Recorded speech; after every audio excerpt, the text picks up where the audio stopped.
over the next 3 years, they're going to be to an NFC title game. First of all, it's the NFC, which you have to admit, it's a great opportunity. It's kind of weak right now. And when I say eyeballing him, not that the stats were there early, just the way he throws it. It's so pretty. He throws such a nice spiral.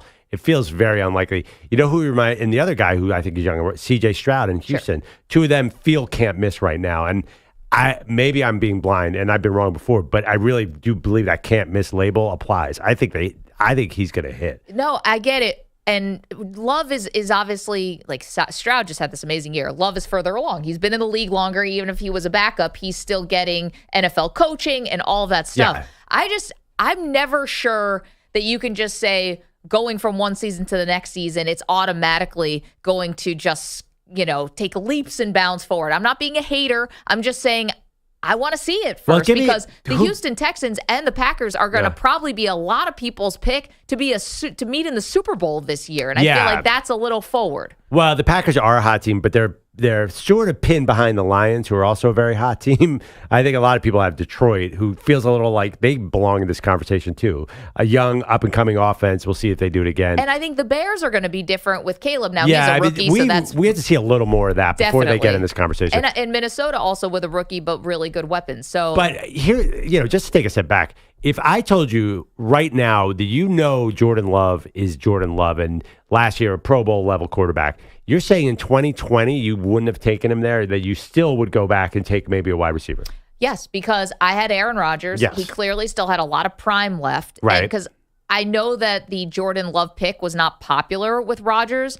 I think it did probably motivate him, but motivate him for 2 MVPs, I think that's a little rich. I just think he still was a really good quarterback. Yes, I agree. And they didn't put great weapons around him because this whole segment started with DavanteAdams saying that, he wished he could get Jordan Love to come to the Raiders now. He hadn't seen enough of him to want to stay in Green Bay. But they never replaced DavanteAdams and they never really tried. But the weapons were obviously good enough to get him 2 MVPs. The weapons were fine. They just were a team that could not win in the playoffs. And I don't know if that changes if they get another wide receiver. I think that remember that cold game where Aaron Rodgers couldn't get anything going and basically their special teams gave up the only touchdown of the game? There's nobody they could have drafted that made that difference. There was something deep in the character of that team that wasn't going to win with Aaron Rodgers. I think they did hit a wall. So I think knowing what you know now, you had to take Jordan Love. He's a top 10 quarterback. Those are so rare. Most teams go years without getting these guys. Green Bay just, grows them on trees. Okay, but did Jordan Love also, though, just get the benefit of someone being able to sit for a long time? Jordan Love was extremely young when he got drafted. I believe he was like 21 years old. And could anybody who has the talent to even be projected in the first round, if you let that person sit and develop for 3 years, don't you think we would see what we see? Absolutely not. Zach Wilson could sit for 13 years, and he's not going to come up with that. Well, once you say Zach Wilson, I got no rebuttal. Gotcha. Well, I got nothing. 855-212-4227. Poll question today. Are you in or out on Deion Sanders after he was getting into it on social media with a bunch of college kids? Woof. Don't move. Lots more Maggie and Perloff next.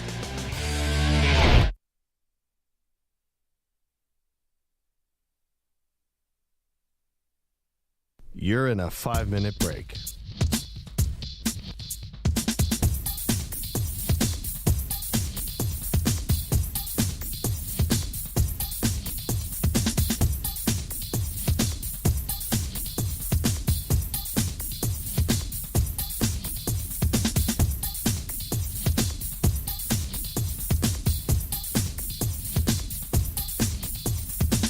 Four minutes, 30 seconds remaining.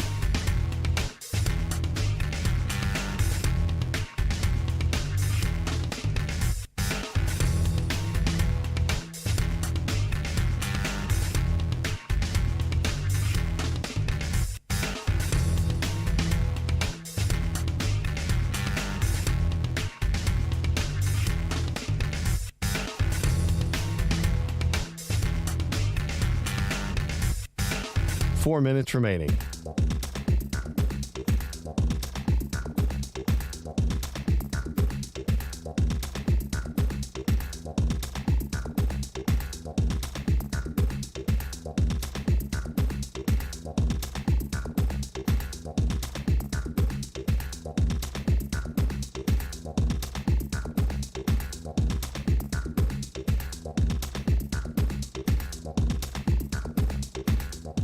3 minutes, 30 seconds remaining.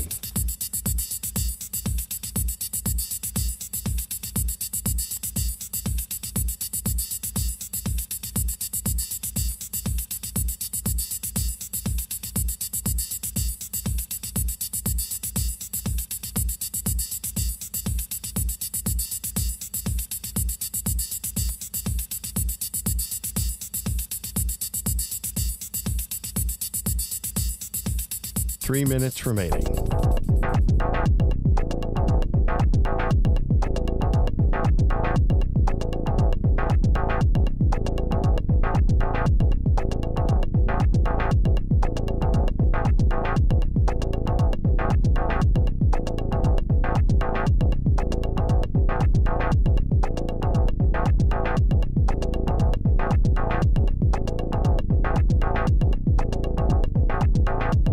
Two minutes, 30 seconds remaining.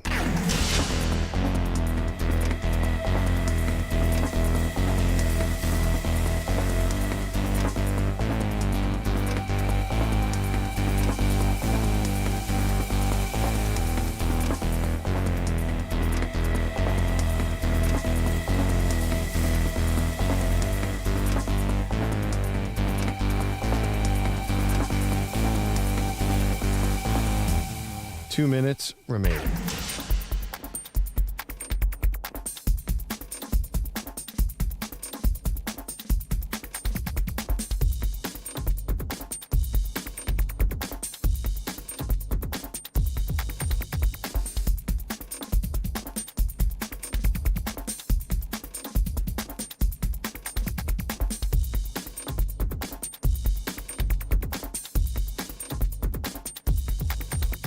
1 minute, 30 seconds remaining.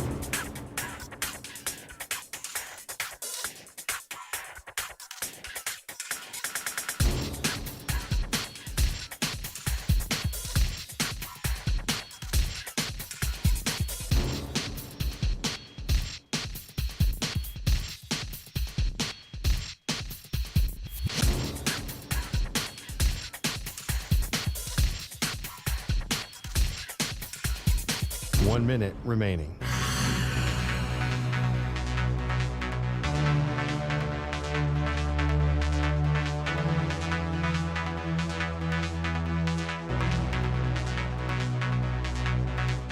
Forty-five seconds remaining.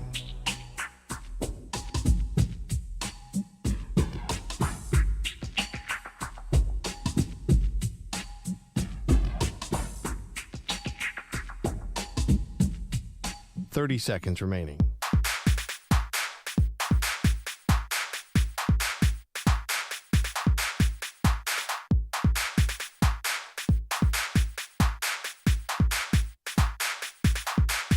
Fifteen seconds.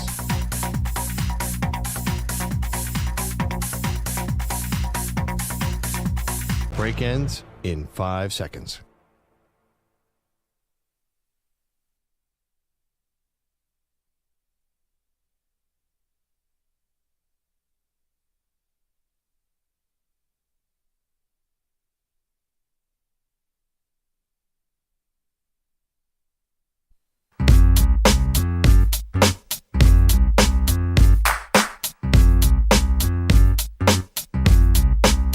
It's Maggie and Perloff on the Infinity Sports Network. Do you have an obligation to show up at your team's playoff games? That's the question this morning. Hey, welcome to the show. Maggie Gray, Andrew Perloff. There's an initiative going on right now where the Philadelphia 76ers ownership is acquiring or buying 2,000 tickets to tonight's Game 6. I had to think about it for a second. Yeah. Game 6 against the Knicks, because Knicks fans had invaded Philadelphia and it felt almost like a New York Knicks home game, or at least the crowd was split. And so that's one part of this, Perloff, where this series has gotten really intense. But if you are a fan, do you owe it to your team to buy playoff tickets and to show up to the playoffs? Now, this is the owners kind of handling that, and rich people sort of trying to take care of the problem, and they're going to redistribute these tickets to first responders and healthcare professionals, which is really cool. But do you owe it to your team to show up and support them in the playoffs? First of all, of course, it's super lame that Philly is allowing this, but it does speak to how much of a football town it is. Like the Eagles draft is so much more important than the Sixers playoffs. I always tell you guys that, but the Sixers are not a primary interest to Philadelphia sports fans, and that's what's showing here. That's why this is happening, in my opinion.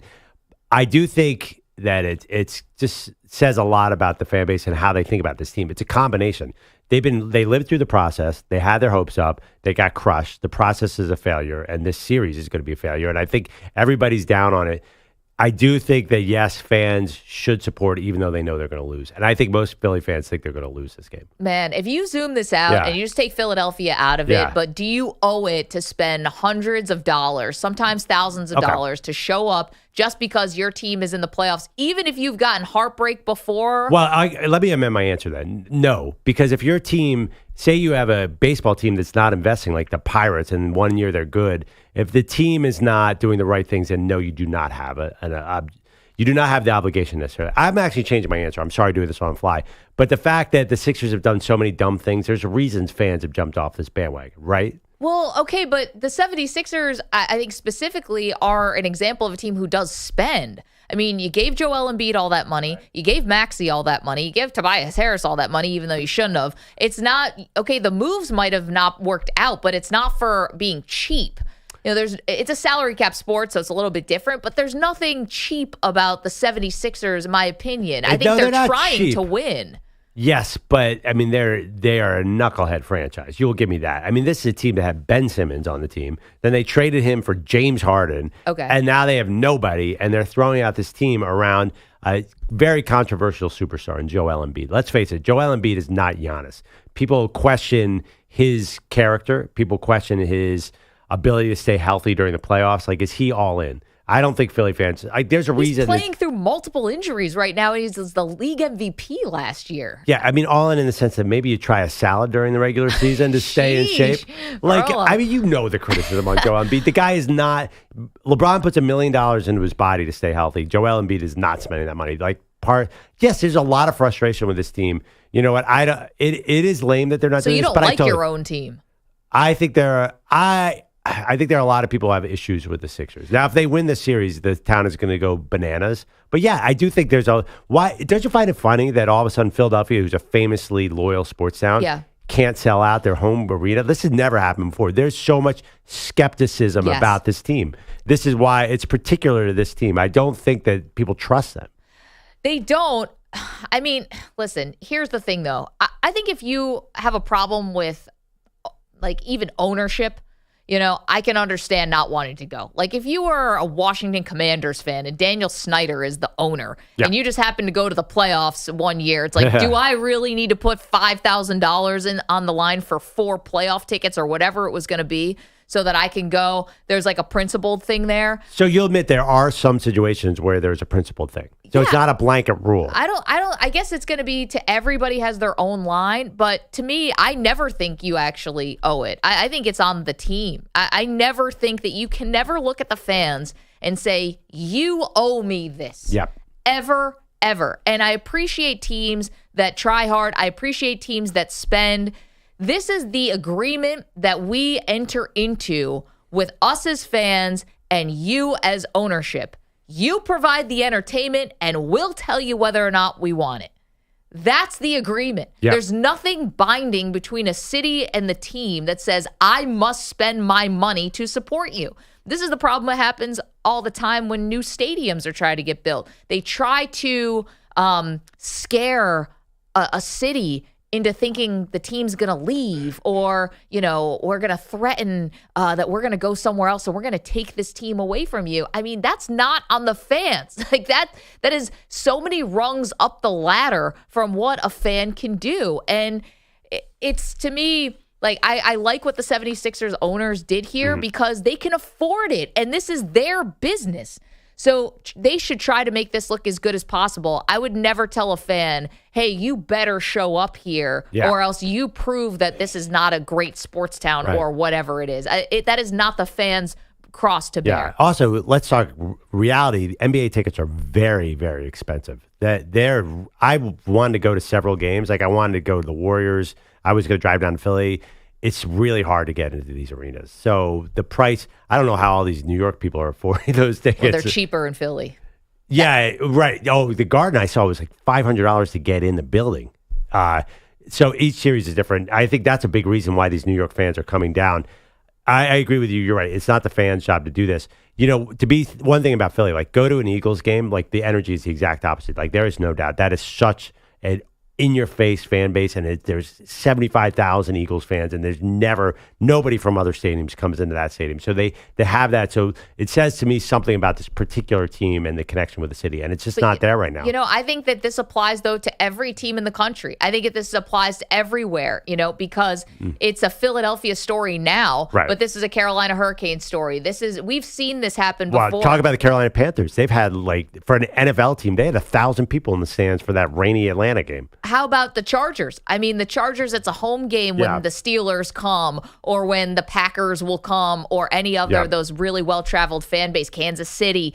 Pine Needle's in the chat, and we had a little glitch with YouTube and Twitch, but we're back up. YouTube.com/InfinitySportsNet, Twitch.tv/Infinity Sports Network, where Pine Needle says, Maggie, it's the season ticket holder people selling their tickets on third-party sites for lots of money. People need money right now, and I don't blame them, and I don't blame them either. Great point. Because the other part about the season tickets, and I don't think this is the case with the 76ers. I know it's the case, at least for the Jets and Giants. I think the Dodgers, but I could be wrong about that. The personal seat license, you have to buy the right to buy your ticket. Whoever came up with that, congratulations. It's the scam of the century.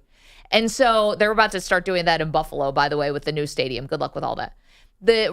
You buy a license to buy your seat. It is something that boxes out the actual fan who can't afford a $20,000 down payment on 4 tickets, in some cases to watch a product that stinks.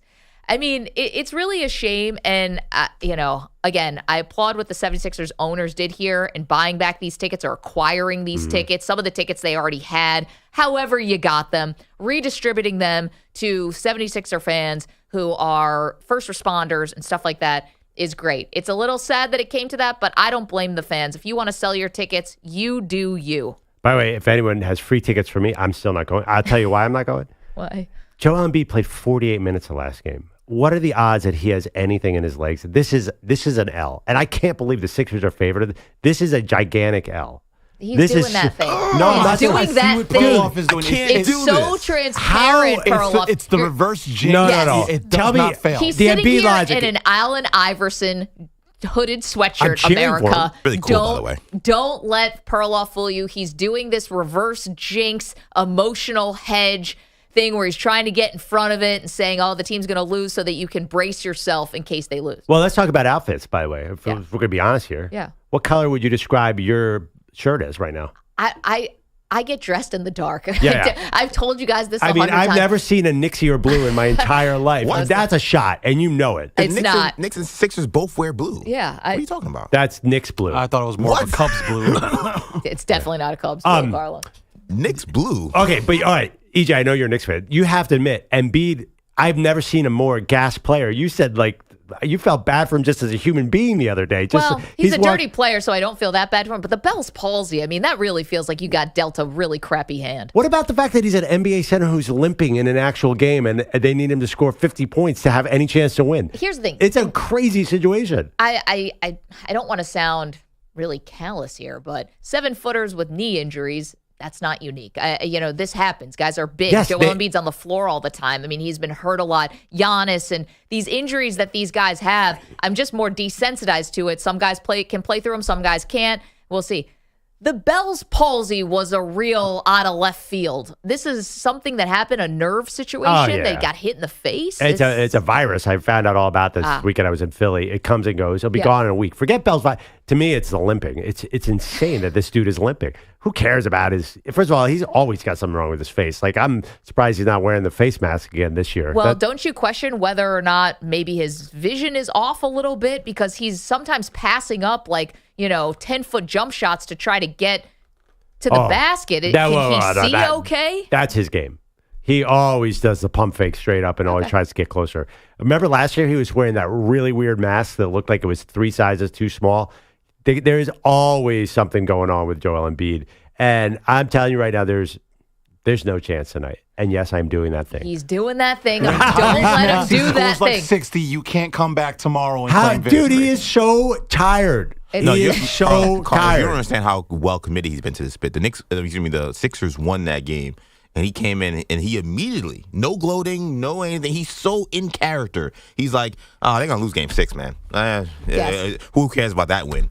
The best Sixers win Of from the all time. playoffs in decades. And he's like, they're going to lose game 6. Well, his commitment to the bid is too good. You can't shake him, Carl. I pride myself on being the opposite of a Knicks fan who they'll beat the Hawks in game 2 and they'll celebrate on the street like they just won the World Series. Let him celebrate. Over-celebrating is the worst. I'd much rather be super cautious. Let's get to the phones. 855-212-4227. So do fans owe it to the team to buy tickets? Because you got opposing fan bases come in and sort of take over the arena, and then people accuse you of being a bad sports town. I think it's crap. You don't owe anything to a team. We also were talking about Deion Sanders getting into it yesterday on social media with some college football players who don't even go to Colorado, getting down in the muck a little bit in a war of words that's been going on between his players and some former players. Sean is in Oregon, has a thought on it. Hey, Sean, how you been? Oh, not bad. How you guys doing this morning? We're good. What's up with Deion? Well, I'm not sure, but it sounds like he's getting over the top of his skis a little bit. And, you can talk like that when you're successful and you're doing well, but I don't think Colorado's a good team, and I don't think he's necessarily a good coach. And I see this might be all coming to an end within a couple years. Because yeah. Sean, yesterday was the first time I thought, ooh, this is going to end. A couple things I didn't like. I didn't like when he first got to Colorado and cut everybody on the team, told them to hit the portal and did it for a YouTube channel. I didn't like him hiring Warren Sapp.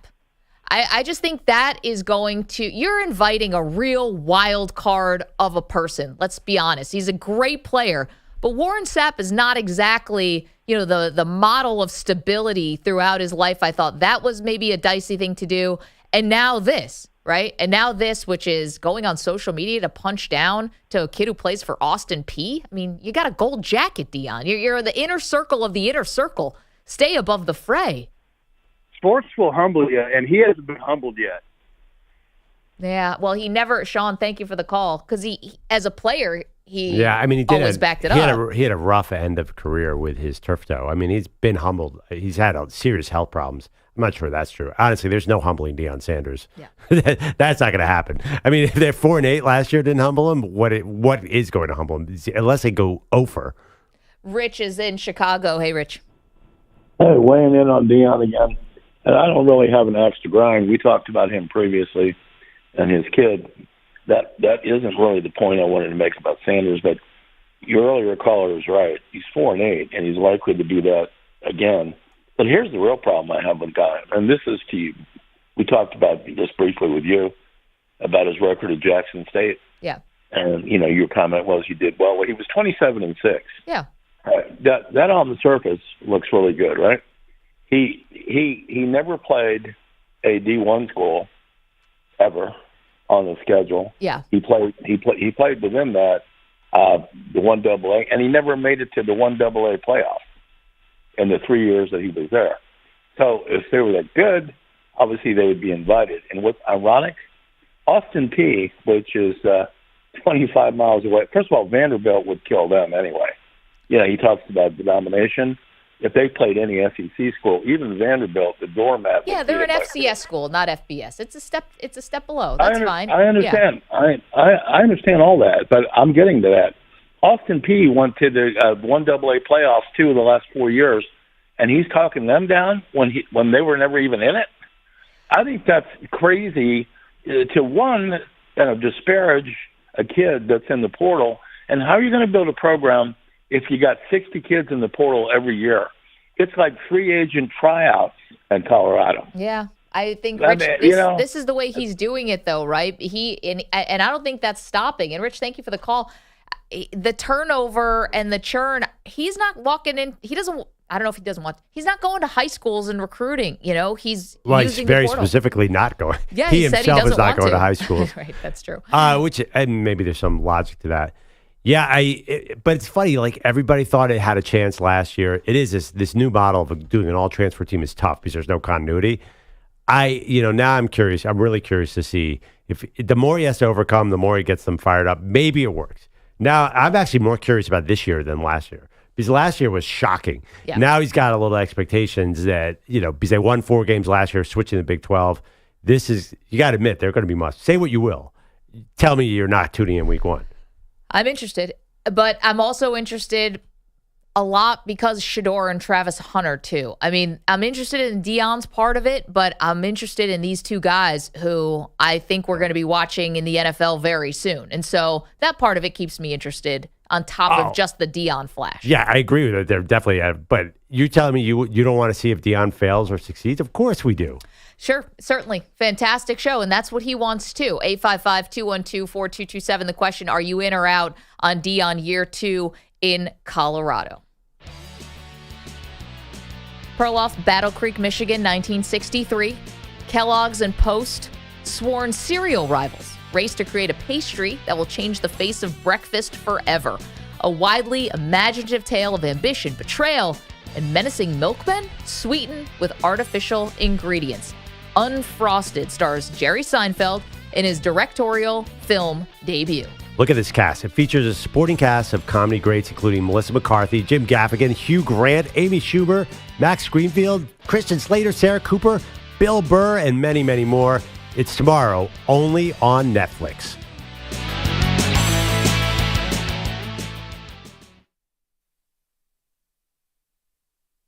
You're in a 4.5-minute break.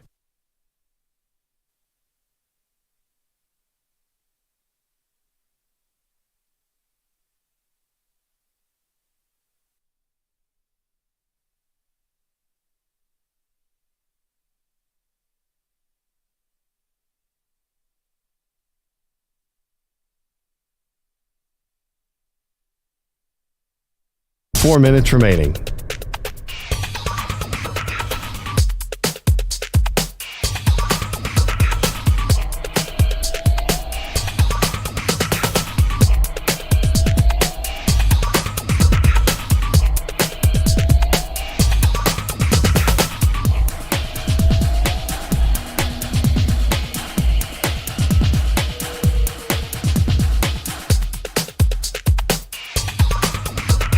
Three minutes, 30 seconds remaining.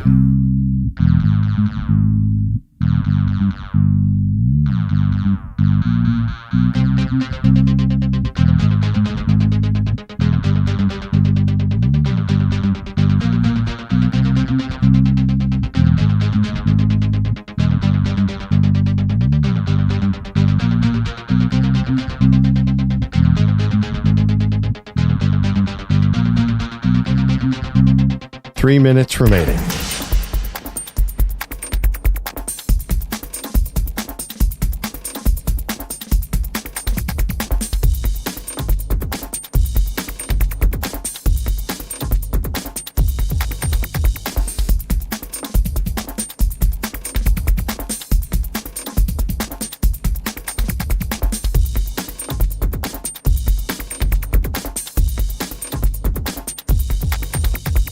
Two minutes, 30 seconds remaining.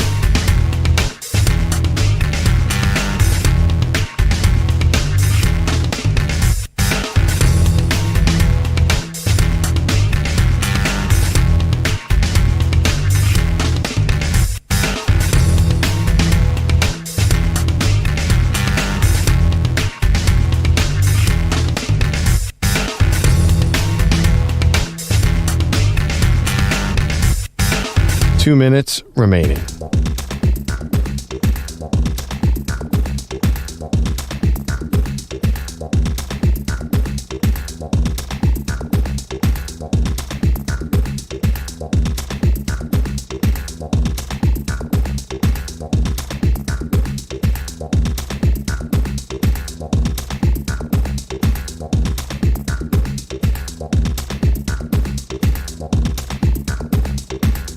1 minute, 30 seconds remaining.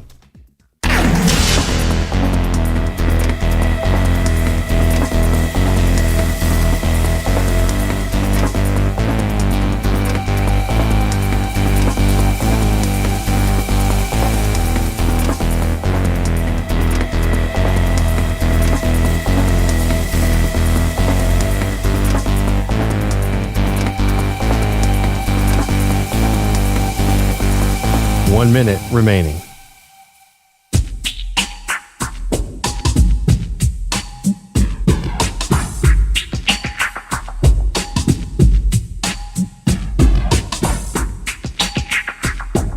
"45 seconds remaining.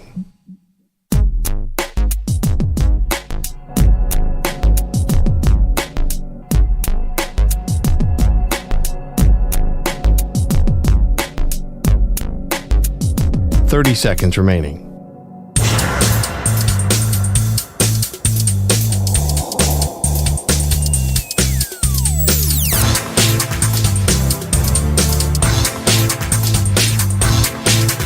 "15 seconds.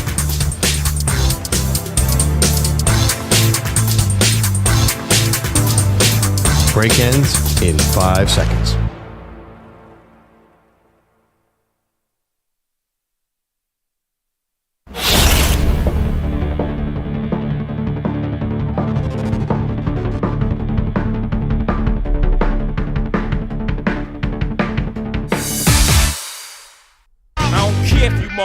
I hold triggers to cruise. You little I got money stacks bigger than you. Carlos has a music theme for us today. Welcome back to Maggie and Perloff. So every time Carlos is in here, he comes up with a theme, and we are stuck. He started with John Lennon, then he went to Aerosmith, Dude Looks Like a Lady, and now I don't know what song Jay-Z. is this. Yeah. This is Jay-Z's Takeover. Oh, are we doing diss track? There we go. Hey! I'm playing nothing but diss tracks How's today. Dude Looks Like a Lady a diss track?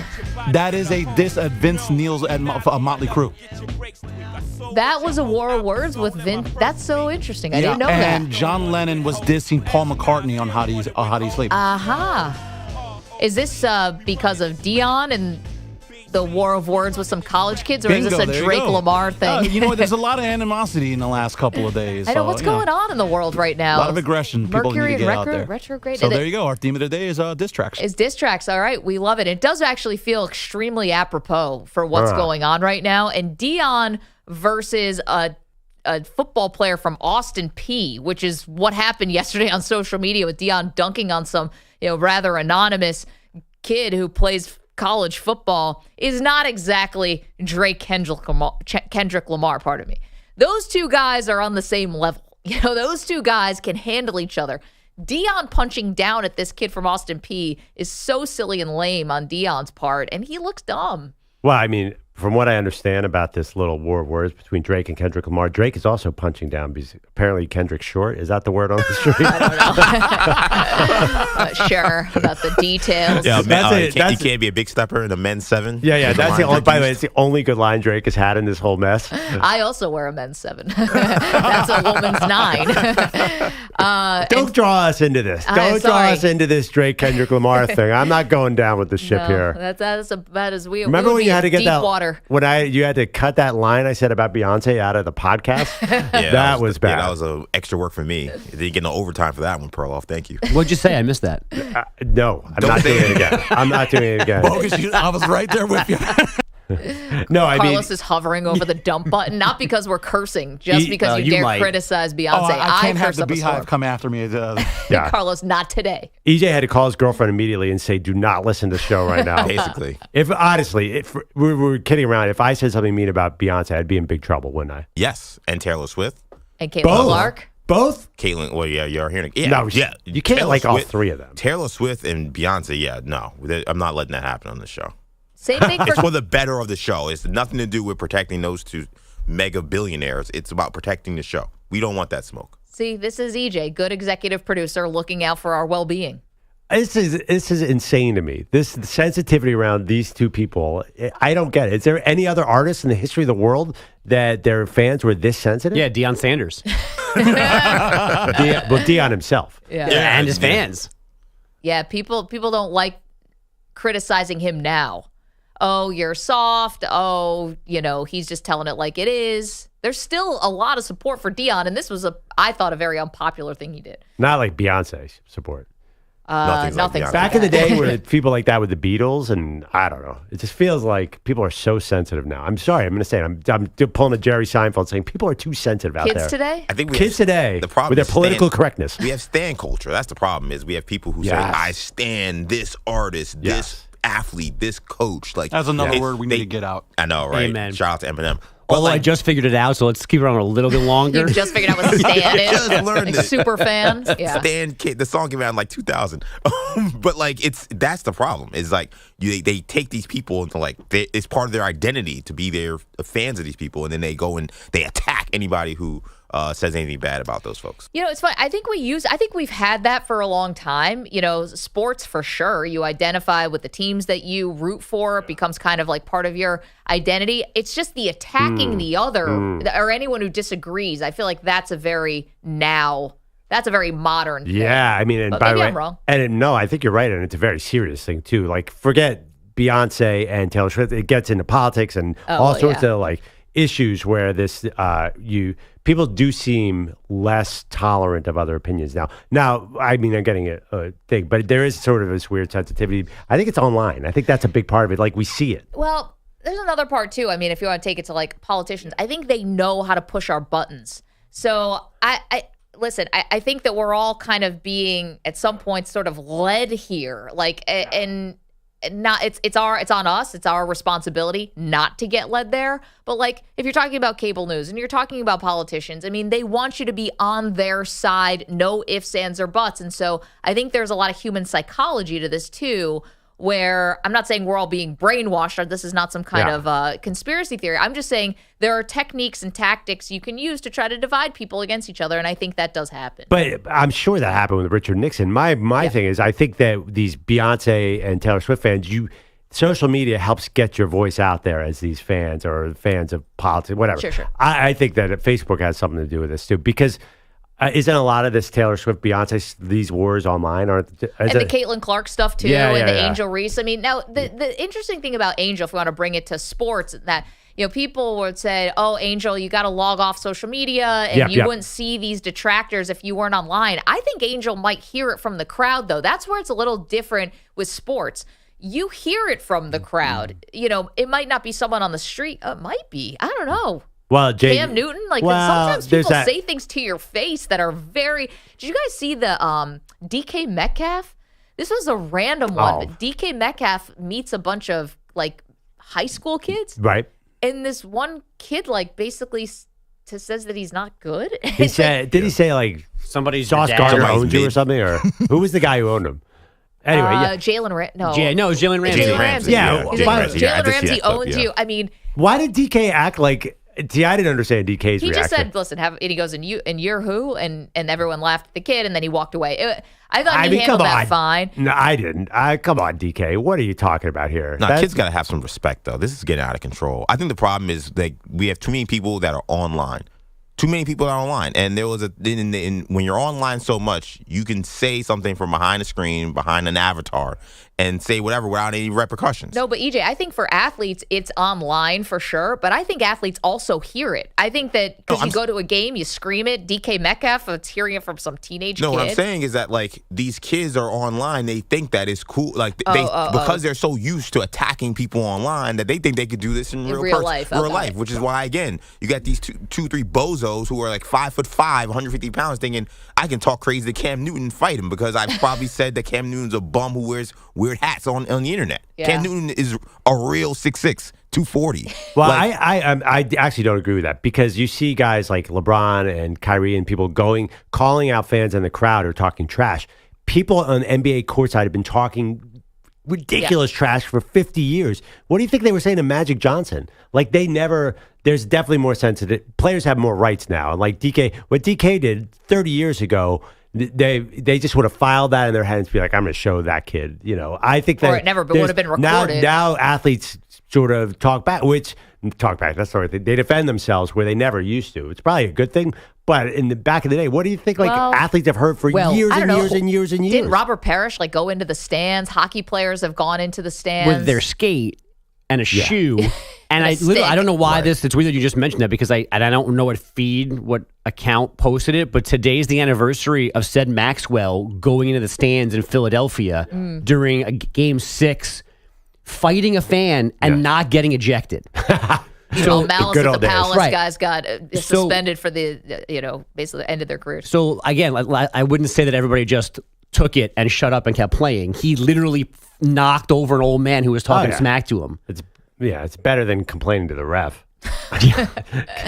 No, I'm just kidding. But now I'm cornered in this position defending the fans who get kicked out by LeBron and Kyrie all the time. But the other day I saw KD too. Why is he getting into it with fans? Just ignore it, right? Well, I think it also kind of depends on the nature of the trash talk. Yeah, the trash talk was the so-and-so's your daddy or whatever. Come on, Katie. You didn't need to go in and question that person. I think Katie should be above it and just be whatever. Yeah, I mean, listen, the stuff that gets super personal, I can understand not wanting to put up with that. Stuff about your family. I don't know. Or using your Deion logic, if you're a jerk from the beginning, you can stay a jerk to the fans now. You're telling these guys to be above it, but Deion is allowed to keep mucking it up? I don't know. I'm confused. Yeah. I'm just looking at rebuttal. If Durant, you fall into the computer? No, what happened? I would tell Durant. Sorry, I'm looking at what Durant went into the crowd with in February. Okay. He did use a lady called him a B word, right? Yeah. Oh, right. See, that but I'm telling you, you shouldn't be doing that. Right. Well, yeah, but back in the day, far. I mean. Oh my God! No, but I you know. should go to an Eagles game and just listen. I've been just there. Listen. Scary. Right. And how about not do that? Why is that? Why is that not the? What the about argument? a college basketball game and all the ridiculously mean posters and things the very, very personal, very detailed things that they do to college basketball players? I know. I got in trouble at a game when I was a student chanting about somebody's ACT score because you don't have to be a jerk when you're. Bogus, you nerd. Well, it wasn't me. It wasn't my idea. I was just following along. But you don't have to be a jerk to be a good fan against the opposing team. But you just said you were chanting about the ACT. And the school was right to tell us to shut up. Not deal with it, whoever you are in Duquesne. Did you really look up the kid's ACT score? I forget the guy's name because it was 1999, but it was a thing that he had a really hard time qualifying to play college basketball. Oh, you guys are mean. But I'm sounding like a jerk here, but part of the reason we pay these guys $250 million is so they can get yelled at, as long as there's a certain decorum about it. You're getting paid to get yelled at the fans. Right, there's a line. If you get really personal or if you say something about race or gender or something, then it's crossing the line. But I do think you got to take the booze, right? That's what sports is. The booze, definitely. The you sucks, definitely. But now, and this again, online, Katie should not be answering negative Instagram posts. I just wish these fans were more clever. I never forget, you talk about Philly fans. Maybe my favorite heckle I've ever heard was a guy yelling at Eli Manning being like, "Hey, Eli, you're on my fantasy team, but I never play you because you suck." That's great trash talk. Why does it have to be expletive and your mom? And it doesn't, to me, you can get under a guy's skin and actually really make an impact and not cross the line, which is what we're seeing. I think maybe it's not more than before. You could be right. But I was talking more about these face-to-face interactions, not necessarily in the crowd, but people running up on people thinking they could say anything to DK Metcalf and Cam Newton. That's definitely, I'm on the internet too long, think I can say anything to anybody. Maybe we should do that as a segment sometime in the future, the most creative trash talk you've ever heard. Yeah, I love that. The best you've ever heard. I already know my answer. What, ACT score? No, it's what's his name telling Karl Malone that the mail doesn't get delivered on Sunday. That's good. That's the best one. Wait, my favorite is Draymond. Who do you think you are, Kobe? Who did you say that to? To Paul Pierce at the end of his career. He's like, you thought you wouldn't get a farewell tour? That's funny. Who do you think you were, Kobe? Wow. By the way, DK, that little kid, I mean, come on, that guy was a threat to DK Metcalf that he needed to. It's not a threat. It's just stupid. Yeah, that kid was pooping his pants when DK showed up. Yeah. DK came around the corner. The kid was like, "Uh-oh." I bet you Tyler Lockett wouldn't have yelled at that kid. Tyler Lockett seems like the nicest guy, though. Yeah. DK all he has to do is roll up his sleeve and be like, "Look at this arm. You're gonna mess with me." DK, even that clip, I'm like, "Oh my god, that guy's so muscular." Anyway. They're like, what'd you say? The kid's like, I said, Jalen Ramsey is your dad. He's like, who are you? And every kid was like, oh my gosh. And then it ended. That was my acting for the day. Bogusch has headlines. That was accurate. I will not do that again. Great reenactment. I felt like I was there. That's actually exactly what happened. If you've never seen the clip, you don't need to watch it now. Put that on Shakespeare. Put was a that on dramatic Broadway. reading. And scene. Yeah, just flex and catch a pass, and you're the full DK. I promise this is not me stirring the pot. It was presented to me like this.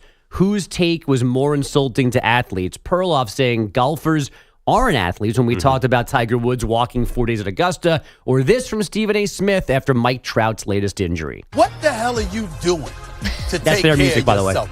Always injured. I mean, damn, it's baseball. I mean, what are you talking about here? It's not football. It's not boxing.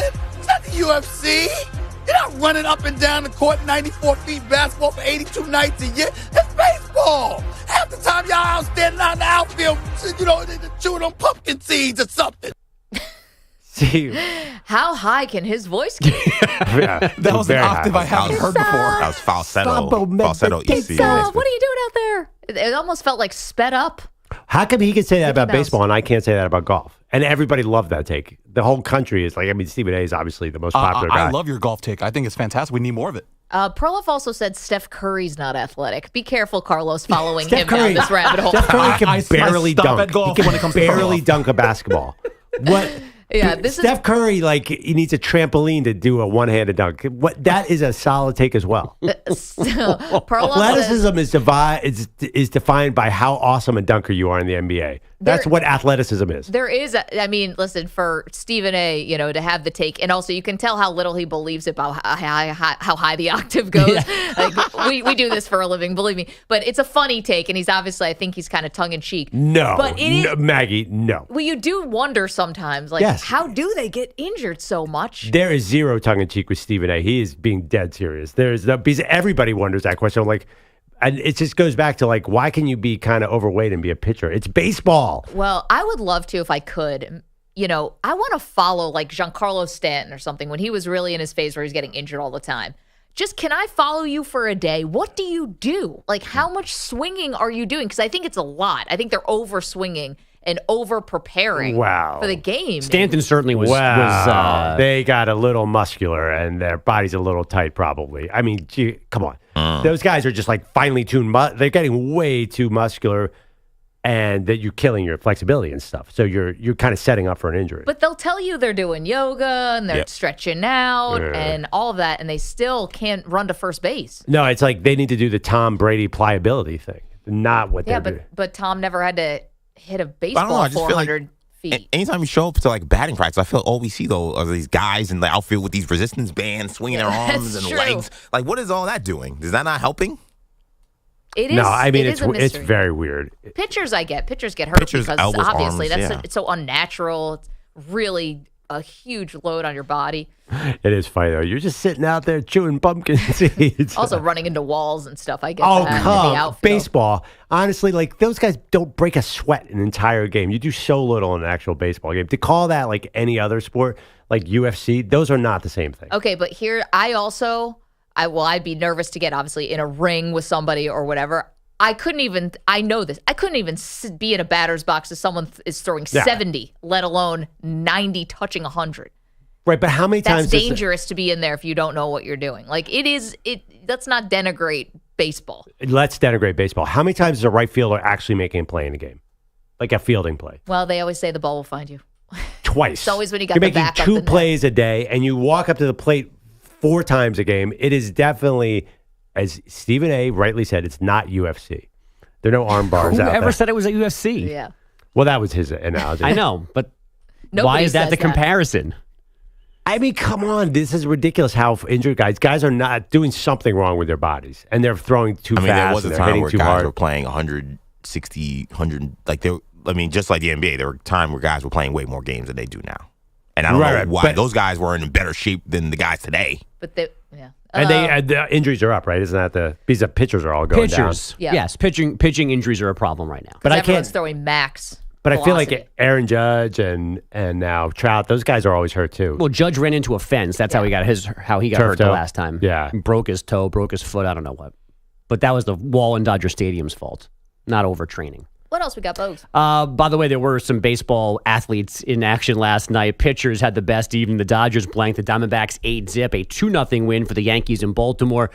The Cubs lucky to beat the Mets. The Nats won in Texas. Both those were 1-0 games. The Clippers are technically athletes, but not so much in Game 5 with the Mavs last night. James Harden scored 7 points, 2 of 12 shooting. He now has the most career playoff games with 10-plus attempts and 2 or fewer makes.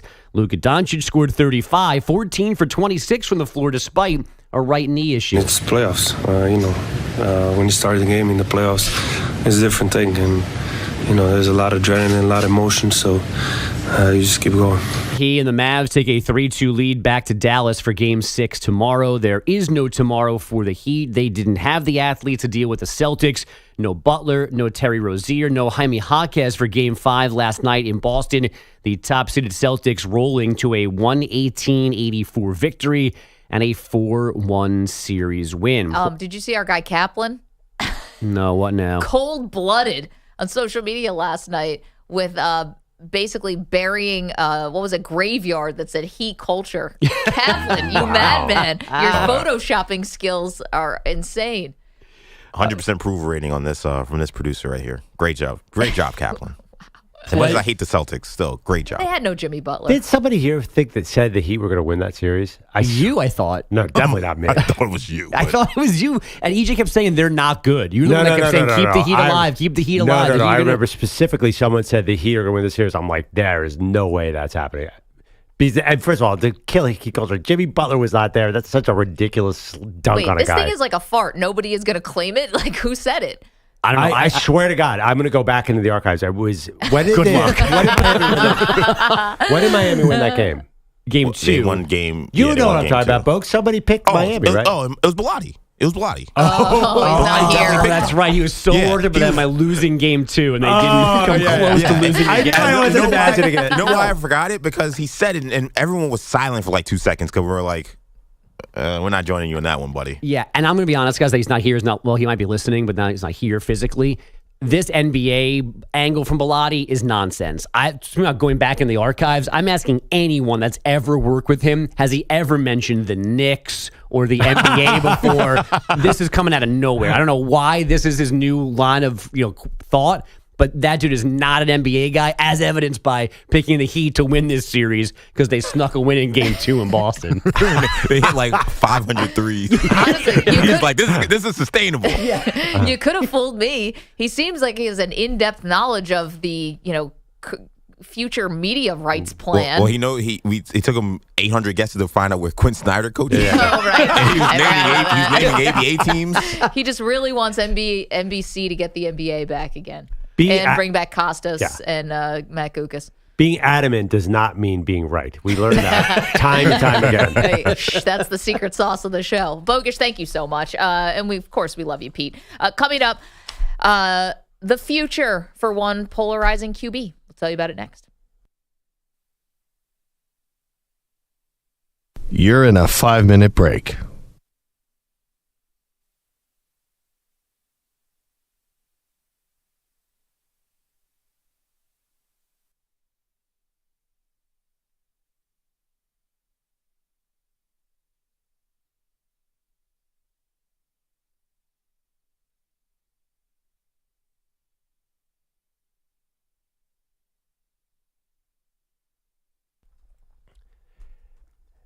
This is Andrew Perloff with a Sports Minute.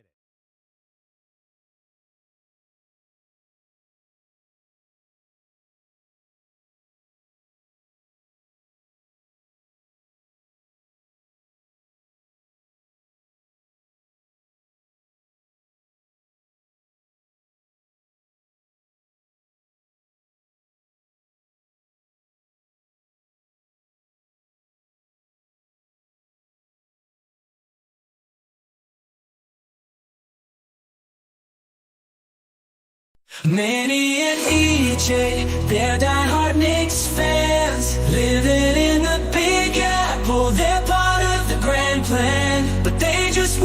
crushing defeat. 76ers taking the victory, man. That's hard to beat.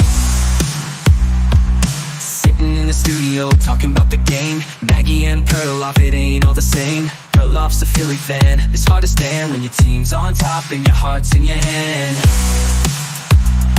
Man, Maggie and EJ, they lost and confused. Knicks played hard, but it wasn't what they used to. Every missed shot, every turn, oh, they saw leaving them shot. They can't believe what they're in for. Manny and EJ, they're Belotti's got something to say. Infinity's mice, he's feeling the dismay. No NBA on NBC, what a shame. Just JJ Redick's wine ain't the same. Peter Bellotti is getting upset. Maggie Perloff, can you hear his plea? Bring back the NBA on NBC. Set his spirit free, he misses Mar. Co-stars and the crew, those were the days. Pete cries out boo, boo. Bring it back, oh can't you see?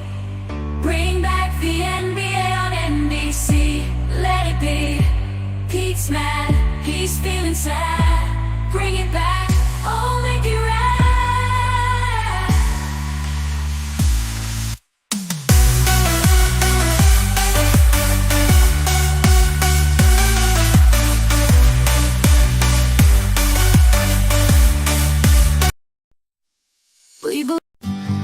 Belotti's got something to say. Infinity's mice, he's feeling the dismay.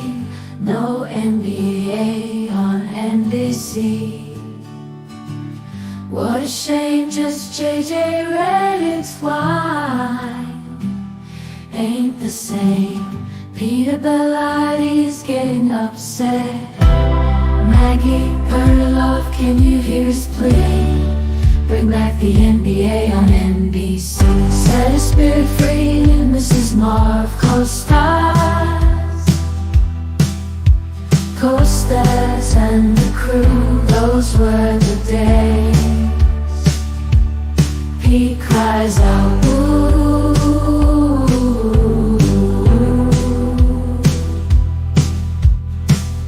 Bring it back, oh can't you see? Bring back the NBA on NBC. Let it be. He's mad, he's feeling sad. Bring it back, oh make it right.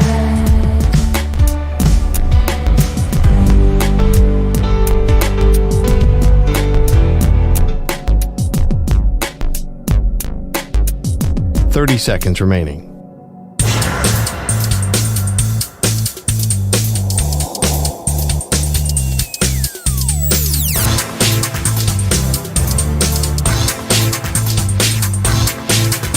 $15 seconds.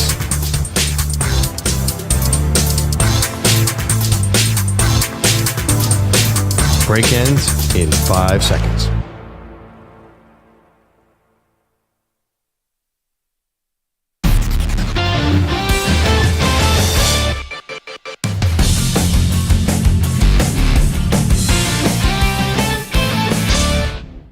I'm thinking of the Drake Kendrick Lamar spat right now. Sure. It's like, I'm the man, don't come at me or whatever. Yeah. I don't know.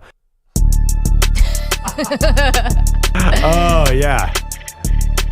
If you want to know about rap beefs, you come to Andrew Perloff. Everyone says that. That's what they say, right, Maggie? They do say that. I think you have said that. I think EJ's wildly impressed that I actually knew one of the lines from what Drake said. That was awesome. Definitely a top moment. Well, remember, I have a 13-year-old daughter who's obsessed. So she's a huge Drake fan, but she did say he's taking the L here. I'm very proud of your daughter for saying that, by the way. No, it was Me too. Big deal. Because we talk about stan culture. Yeah. A lot of Drake fans lying to themselves this week. My daughter, by the way, is 13. This night, she's very nice. She's a real. She spent hours talking about the Megan Thee Stallion versus Nicki Minaj feud. Do I have this right? Yes, that is also a She thing. is like her number one. She stands Nicki Minaj, which just cracks me up. I'm sorry. You have to admit that's a pretty funny. She's like, man, I love Nicki Minaj's lyrics. I'm like, do you even know what she's talking about?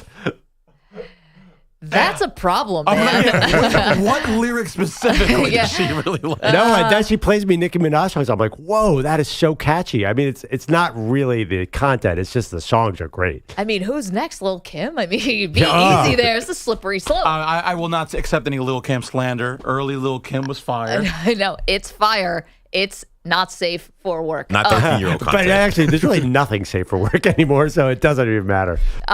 Okay, we have been talking a lot about Colorado because DeionSanders has found himself in a little hot water, I guess. He's getting criticism. I'm criticizing him this morning, getting into it and mixing it up with college kids on social media and trying to embarrass a young player from Austin Peay is, I think, behavior unbecoming of any head coach, and even DeionSanders, who has made it his life's work to basically talk trash.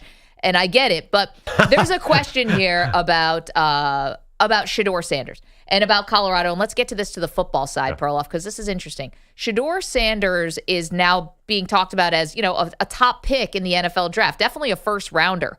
If Colorado is not good this year, if they only win 4 or maybe 5 games, can he still be a top 10 pick? Absolutely. He could be the number 1 pick. Wow. I've been thinking a lot about this.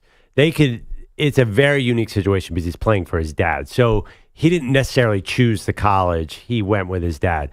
And this is a big if he shows off the arm talent and the speed that I think he has and really plays well, even if they win 4 games again, I think it would be fine. And there is a little precedent. I looked it up last night. Yeah, Patrick Mahomes had a losing season his last year. Jay Cutler had a losing season his last year. 2 incredibly talented players. The NFL, I think, looks at talent, and they don't really consider winning as the primary stat. They look at arm strength. So even if he's a jerk on social media and they go 3-9, I think that the NFL will overlook that. But and also a bad tweet, there's way worse things that happen, Oh, sure. Listen, Baker Mayfield was all up and down the sidelines, yelling at everybody, planting flags, but he also got criticized for it. Johnny Manziel obviously had DWI incidents, and he went in 21. The NFL is very eager. They overlook, serious things. They'll overlook that all the time. A bad tweet is not going to kill him if he has talent. Maybe you're right. I think where you're going, if it's between him and another player, and this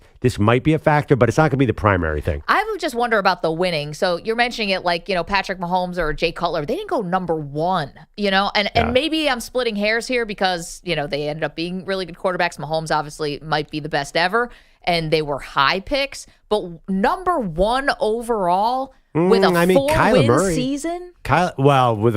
Okay. Not even bowl eligible. I listen, there's 2 sides of the ball. There's 3 sides. So 3 phases. I get it. Coaches love to say it. But it is true that we do judge quarterbacks at times on wins and losses, and it might not be fair, and it definitely isn't. But a bad season like that, Jay Cutler went 11 and Patrick Mahomes went 10. Yeah, I know. It's pretty high. It's very high. Yeah, I just think, and Jay Cutler was in 2006. Going 11 in 2006 is like going number 2 in 2024. Quarterbacks are way higher now. It's also a bad quarterback draft. Maybe if he has all the time. Don't you think NFL teams tend to overlook a lot, though? You have to agree with that. Without a doubt. 855-212-4227. Coming up, it is Thursday at this time, which means we enter the multiverse. Sports what if or what could have been. What's on the table today? It's a doozy. Have to wait and find out. Maggie and Perloff. Where else? The Infinity Sports Network.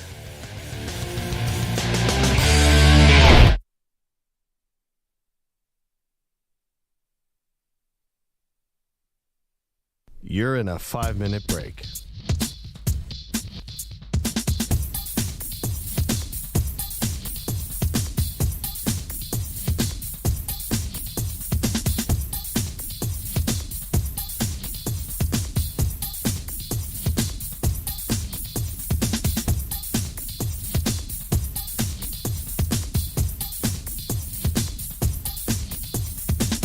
Four minutes, 30 seconds remaining.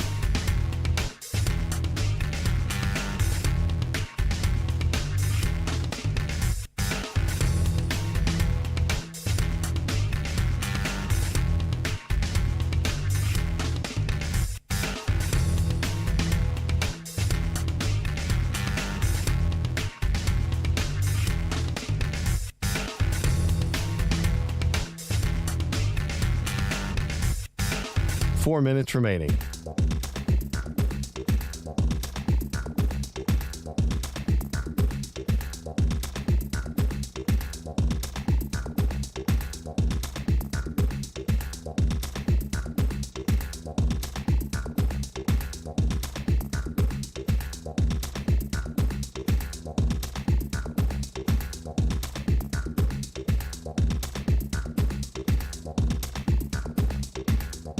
Three minutes, 30 seconds remaining.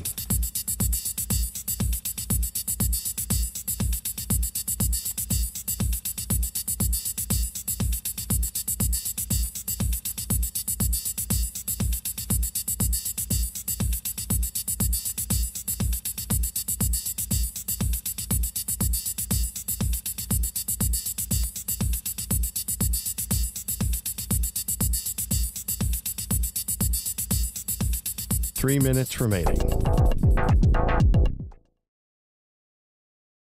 Peter Bellotti, he made a prediction, said that he gonna win. Celtics got no conviction, but now he's hiding, running away, won't own up to his words, can't face the dismay. He thought Miami would rise like the sun in the sky, but now he's got excuses, got no alibi.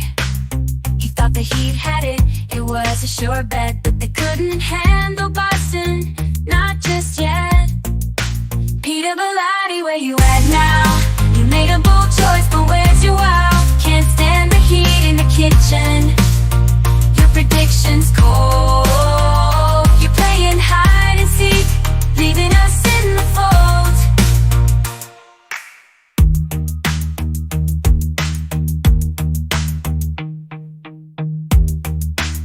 You're playing hide and seek, leaving us in the fold.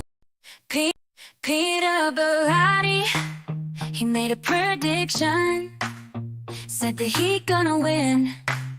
Celtics got no conviction, but now he's hiding, running away, won't own up to his words, can't face the dismay. He thought Miami would rise like the sun in the sky, but now he's got excuses, got no alibi. He thought the Heat had it, it was a sure bet, but they couldn't handle Boston, not just yet. Peter Bellotti, where you at now? You made a bold choice, but where's your wow? Can't stand the heat in the kitchen, your predictions cold. You're playing hide and seek, leaving us in the fold.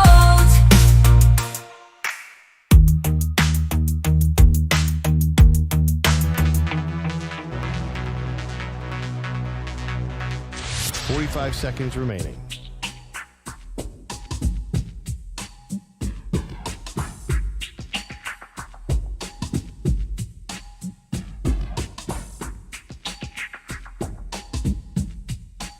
Seconds remaining.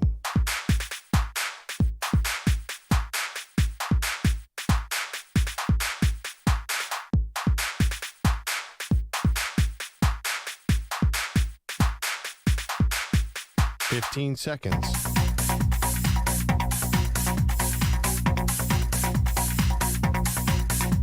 Break ends in 5 seconds.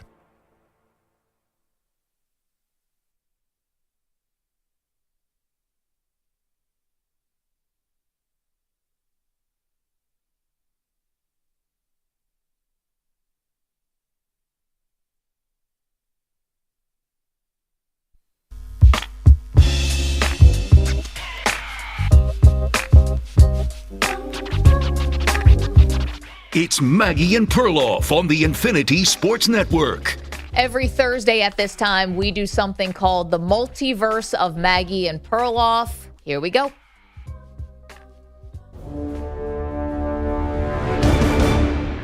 Exploring sports' biggest what-ifs and could-have-beens. Let's dive into the multiverse of Maggie and Perloff.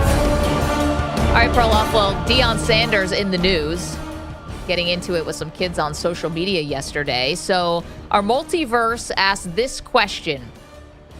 What if instead of going to Jackson State and then hit to Colorado, what if Deion Sanders had been hired by Florida State, his alma mater, when they first had discussions with him before they hired current coach Mike Norvell? Say Deion just goes basically right from being a high school coach for SHEDEUR right to Florida State. Okay, so the year is 2020, right? Yes. Then Deion is currently either on Game Day or Fox College Football because he's in TV because this is already flamed out. Wow.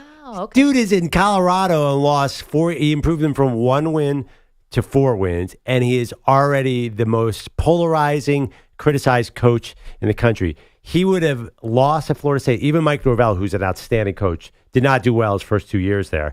Deion would have lost at Florida State, and the attention to his losing would have been so overwhelming. Also, SHEDEUR was, from everything I've read about SHEDEUR, he's a way better quarterback now than he was in 2020. He would not have been able to lead that team anywhere. He would have lost, and the pressure of the loss would have been twice as intense in his alma mater. You're seeing what's happening in Colorado. That would be on steroids at Florida State, and it already would have imploded. You know, I'm going to disagree with you. I think that he'd still be coaching. I think it would be a success, and here's why. It's our multiverse of Maggie and Perloff, a what if, what could have been. We're saying, what if Deion Sanders had gone to coach Florida State when they first interviewed him for the job? Instead, they hired Mike Norvell, and Deion went to Jackson State and then went to Colorado. If Deion got hired by Florida State, I think it's a success, and here's why. Deion's big bonus, like his big plus as far as what he brings to coaching is A, being Deion Sanders, and B, the recruiting, right? And when you get to the highest levels of college football, the recruiting and the Jimmies and the Joes, to me, are so much bigger than the X's and O's. It's always been that way, and it will continue to be that way. And I'm not saying that Nick Saban and Kirby Smart, that these guys aren't good coaches, but a lot of it is, are my guys better athletes than your guys, you know? And that's where the advantage comes. And I think with Deion and the combination of Florida State, you are going to get your pick of guys in the state of Florida. Miami's been a bit of a revolving door, has been a bit of a mess.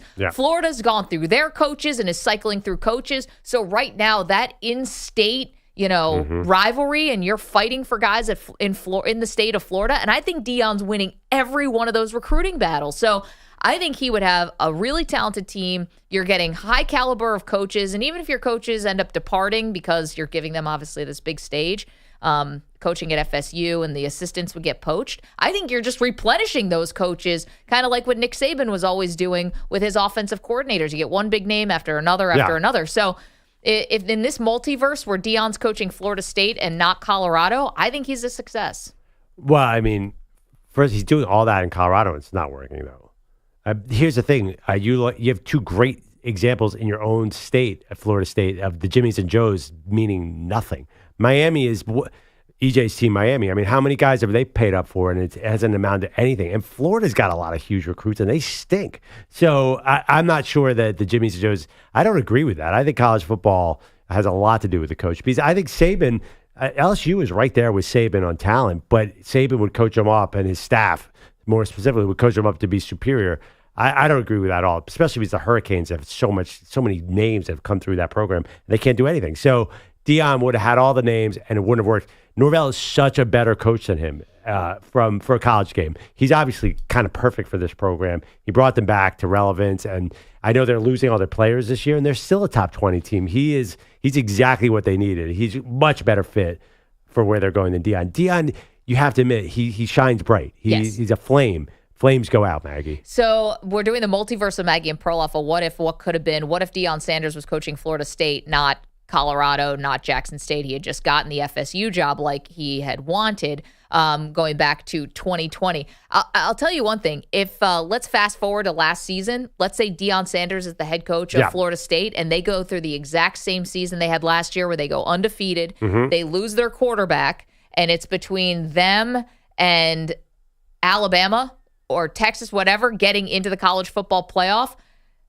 The FSU's getting in because the celebrity of Deion Sanders would have trumped the Seminoles losing their quarterback, Jordan Travis, and they still would have made it to the college football playoff. I absolutely agree. Yeah. There's no doubt. But that being said, it's very interesting.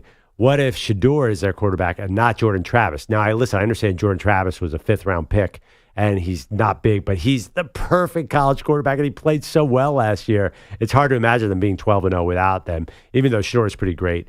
I disagree. I think Deion would have run into some of the same problems he's running into at Colorado. Yeah, and again, as we bring it up to present day, that's the multiverse of Maggie and Perloff. The what if, what could have been, what if Deion was coaching FSU? Florida State, his alma mater, although they're on really bad terms right now, partly because of this. What if he was coaching Florida State and not Colorado? That is your multiverse for today at 855-212-4227, and we do that every Thursday at this time. Bringing it back to present day, the reason why Deion's in the news is not just because of regular Deion things. Even this is something that crossed a line, in my opinion, for Deion Sanders, which is going at a college kid on social media because a war of words was going back and forth between his players and former players and players who now are at Austin P. You know, this is as silly as I sound right now, is as silly as this whole thing is.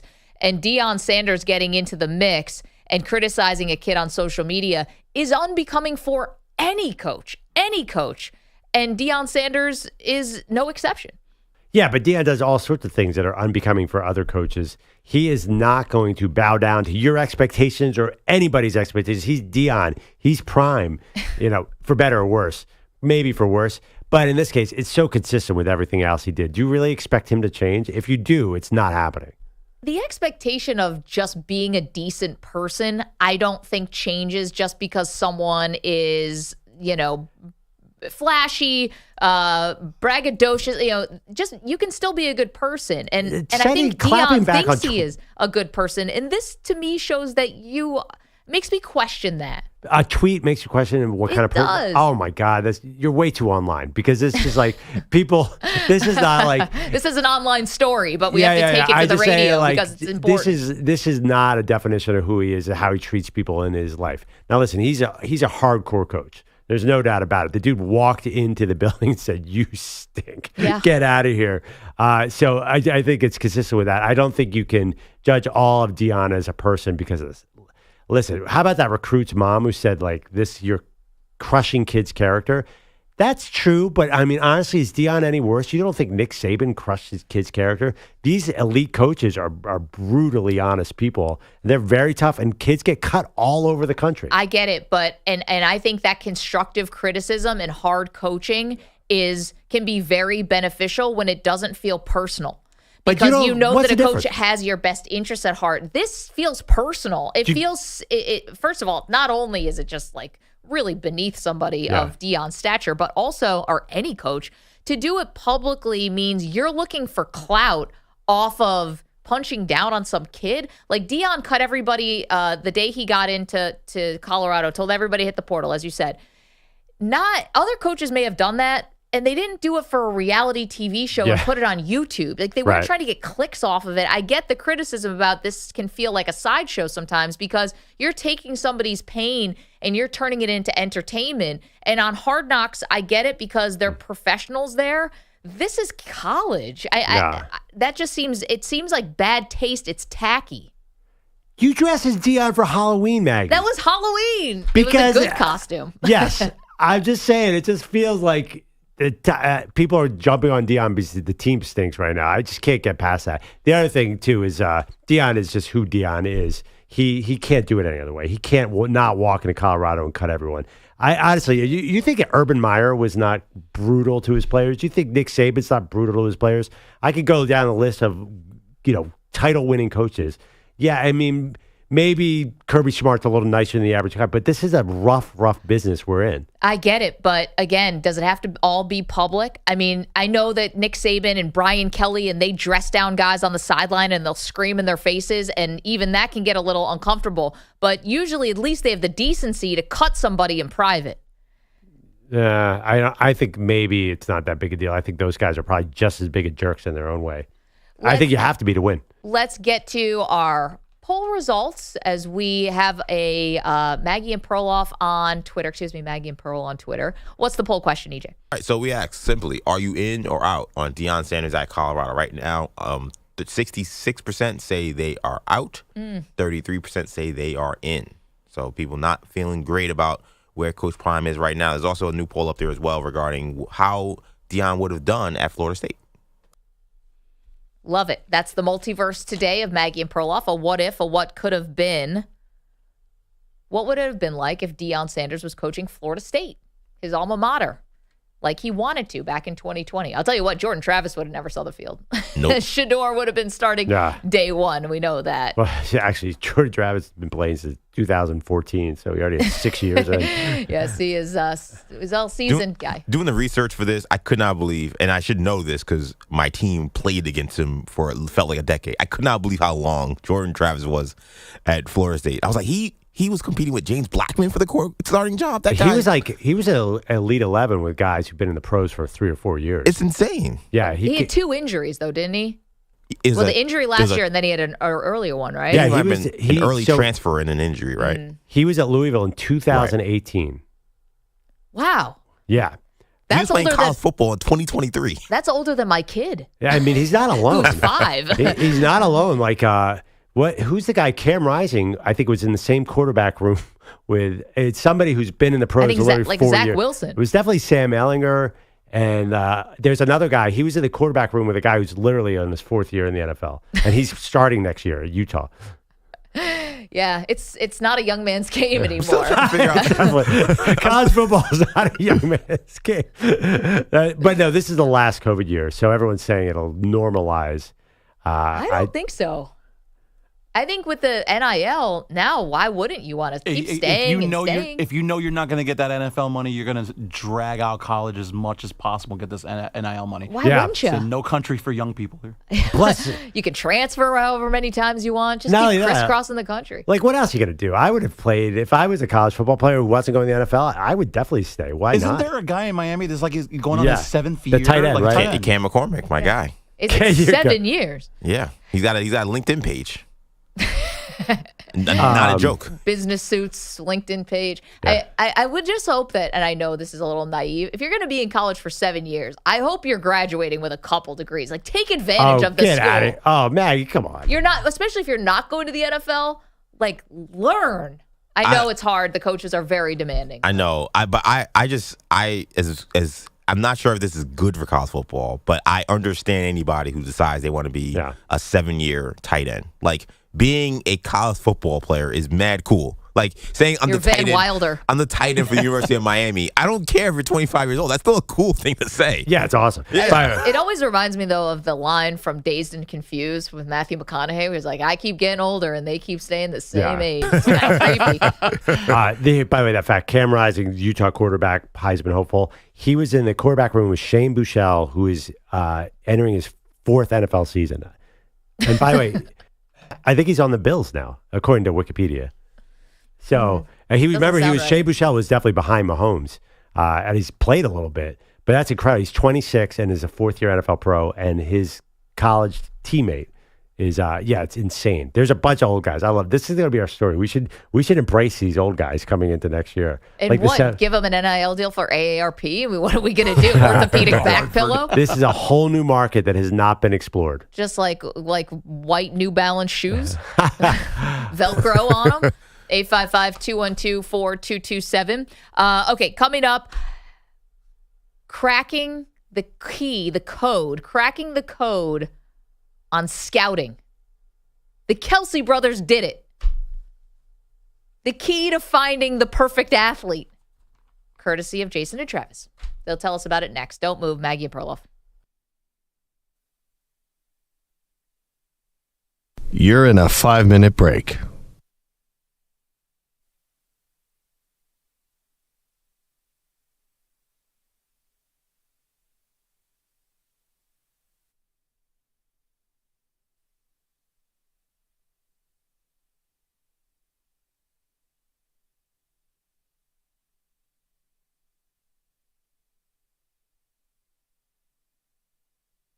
Four minutes, 30 seconds remaining.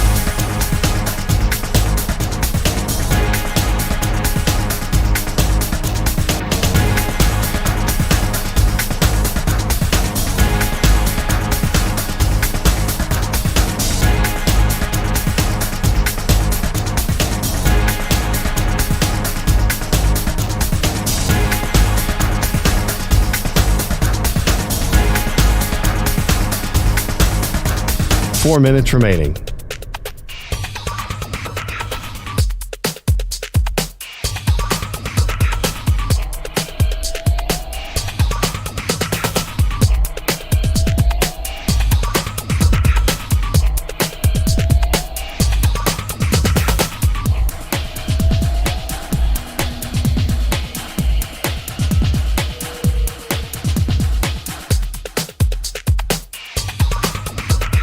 Three minutes, 30 seconds remaining.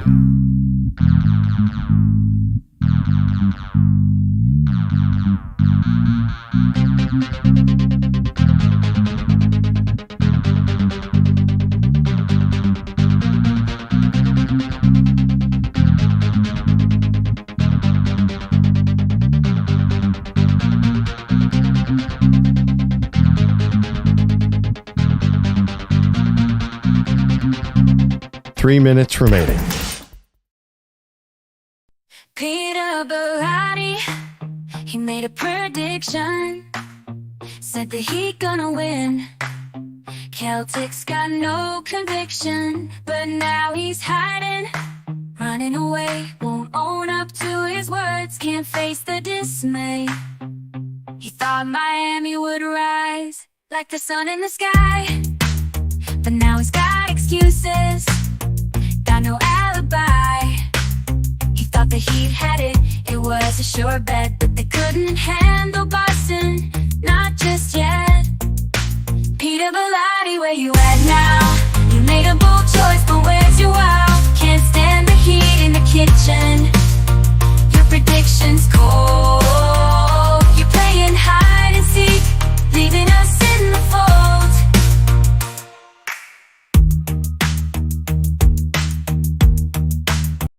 Peter Berardi, Manny and EJ, they're down. Peter Berardi, he made a prediction, said that he gonna win. Celtics got no conviction, but now he's hiding, running away, won't own up to his words, can't face the dismay. He thought Miami would rise like the sun in the sky, but now he's got excuses, got no alibi. He thought the Heat had it, it was a sure bet, but they couldn't handle Boston, not just yet. Peter Bellotti, where you at now? You made a bold choice, but where's your wow? Can't stand the heat in the kitchen, your predictions cold. You're playing hide and seek, leaving us in the fold.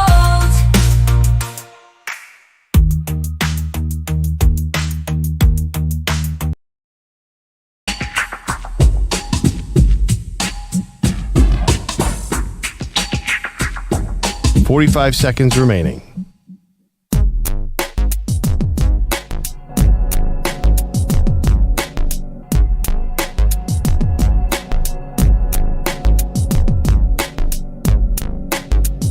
.30 seconds remaining.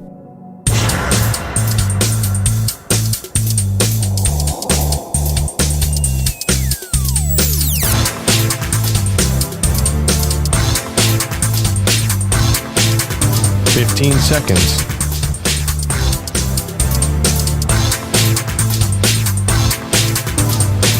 Break ends in 5 seconds.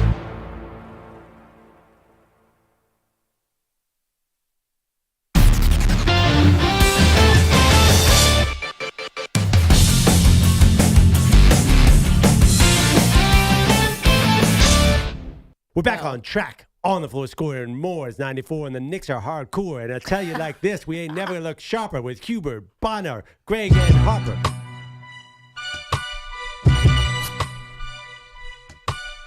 Well executed, DJ Carlos Ortiz. Diss tracks are the theme today. Maggie and Perloff, Infinity Sports Network. Teased it before. Somebody cracked the code on scouting. And it's the Kelces, and Andrew Bogusch is here with more on that story. Good morning. Maggie, good morning. Yes, we begin with music, though, not AI. It's just the real thing as we break down this new look at NFL scouting. I like big butts, and I cannot lie. You other brothers can't deny. Now when a girl walks in with an itty bitty waist and a round thing in your face, you get Drafted. Apparently, NFL scouts. Carlos, way to break it down for the live stream. NFL scouts apparently these days have a thing for big butts, especially along the defensive line. This is where we bring in the Kelce brothers from their latest episode of their New Heights podcast. There's something about a big ass that just like helps you really anchor. It's just such a funny thing to even think about, though. I will say I don't like a sloppy I like a tight ass. I don't want it to be big and sloppy. Like you don't want it running and it jiggling too much. You want it to be a firm big ass. If you got a caboose back there and you're holding the line, it's bad when you got the big sloppy butt and you're getting moved back. Yeah. That's not a good look. Who wants to take this one? Just football. It's guys talking football. Yeah, just guys being dudes. I like a tight ass. All right. Good for you. I mean, when you say it like that. Is that like the film breakdowns that they're doing? It's like, I've been in the lab crunching film all day. It's like we literally just spent 4 months talking about the draft, and that is the first true thing that has been said in public about how people look at NFL players. Like, finally, everyone said, like, you think like all these scouts are throwing out, oh, he's got explosiveness. Yeah, they're just looking at their butts. Well, this is professionals who look at other men's butts. You can clip that. This is, I'll give you this. If you're asking me what is a greater predictor of someone being really good at sports, I'll take the size of their rear end over hand size. If you're talking about what actually matters here, I think the size of your butt matters more than the size of your hands. Okay, I do think the size of your butt is a big deal, but hand size is everything. Every great basketball player in the history of time has had big hands, and if I had bigger hands, I could have been a contender. Yeah, that's sure. the big hands. That's what's keeping you from your dream. If you have big hands and you can palm a basketball anywhere, you What's can't be holding me back? I don't get it. Show me a basketball player with huge hands. I will show you an outstanding about. It's a law. There's no basketball player. You can't have small hands and be good. Well, I was thinking about football because that's what you always tell me. The combine, the measurements. Well, for quarterback, hand size is obviously quite important. But I'll even take it from arm length when you're talking about offensive linemen. That's huge. Any other physical attribute you want to give me, like I do think having a big butt is a big predictor of whether you're good. But also for offensive linemen, you got to have those bear claws too. You got to have strong hands. It's very, very important. I thought you've been eating bear claws a lot, but you can't see the big butt, but that might get you the sloppy butt. Yeah, I'll drop a name. You know, as one of the biggest, craziest, strongest hands I've ever met, an 80-year-old Yogi Berra has a hand that could crush my hand like a cherry tomato. That guy had the biggest hands I've ever seen in my life, and he's 5'7". Was he even using a mitt? No, I'm just telling you. Hands out there just catching fastballs. I think you're wrong, Maggie. I think it's hand size. I mean, big butts are big, but I think hand size. Poll question. This is sounding very adult in nature, by the way. Poll question. What's more important to your athletic success? Big hands, big butt? At Maggie and Pearl. Even in the non-athletic world of baseball, big butts are a big thing because you swing from your hips, you pitch from your hips. Big butts are good. Juan Soto. Got a huge rear. Yeah. I like a tight ass. Cut that. Cut it all. Yeah, all the power comes from back there. That's true. That's true. They're both important. I think the butt's going to win this in a landslide. What else is going on in the world today? Well, if you go further, by the way, into this conversation, Jason then mentions that he does not have a big butt and gets confirmation from his wife, Kylie, that he's got a flat butt. So he's overcome a lot to become a potential Hall of Famer. That's why he's a center. He's like Muggsy Bogues. Yeah, by the way, I will overcoming his physical I will tell you, I watch the NBA, and there are the big butt guys, but there are a lot of skinny guys, too. League feels very skinny right now. I mean, Tyrese has got some junk back there. Tyrese Maxey. So does Jalen. Zion Williamson. Jalen, you cannot move. He is the solid anchor. The other night. Well, it's a much more up and down game. Maybe the 80s, like Showtime Lakers, but it's not the 90s, the half-court game. Maybe more in the playoffs a little bit, but guys are running up and down the floor a lot. That's why Chet and Holmgren are like, Chet and Holmgren. Wemby and Holmgren are like, we said, they're too skinny. Like, well, they're playing other skinny guys, so. Yeah, it is interesting, like the way. But now that they've brought back the '90s with allowing pro wrestling on the court, maybe the big butts will come back in style. I don't know. I mean, they're always somewhat in style. They never go out. Who doesn't like a big butt? Cut that again. How many cuts have I? Cut It's that. like 12 in a row. I'm busy, man. Come on, we get Carlos, on the last there's one. like smoke coming out of his machine. Can we slow down for Carlos? Let him catch up.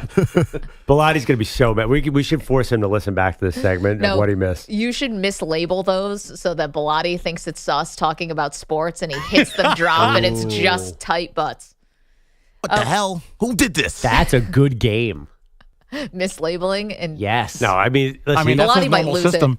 we gave Bellotti well, we've done enough for Bellotti. When we both mispronounced Untrue. Michael Penix's name, that was enough to keep him busy for months on end. That is true.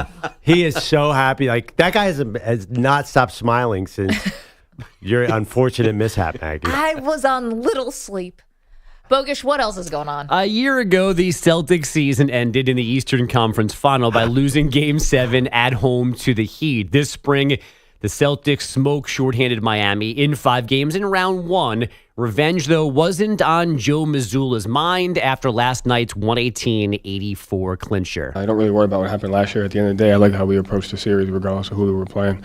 Had an intentionality to it, had attention to detail, and had a consistent physicality. And that's the most important thing. I just find it impossible that this guy could give a pump-up speech if his life depended on it. And maybe professional athletes don't need that as much as we think, but I can't even imagine Joe Mazzulla inspiring anybody to do anything. Back to you, Bogusch. The Celtics wait on the Cavs' Magic winner. They are not expected to have Kristaps Porzingis for that series, but Yahoo Sports says KP should be back from his calf injury for the conference final, assuming Boston gets there. The Mavs with their own route last night, 123-93 in LA, breaking their 2-2 tie with the Clippers. Luka Doncic, a game-high 35.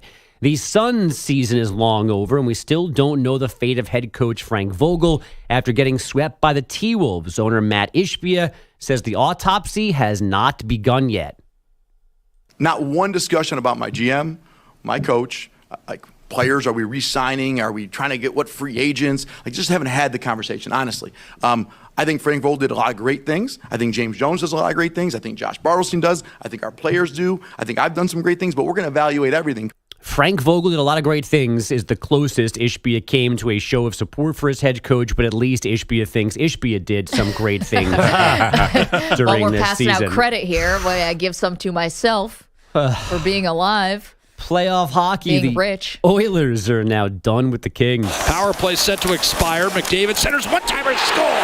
Draisaitl's second of the night, and Edmonton has regained the lead. 5-on-5 goal for Leon Draisaitl. His 5th of the series.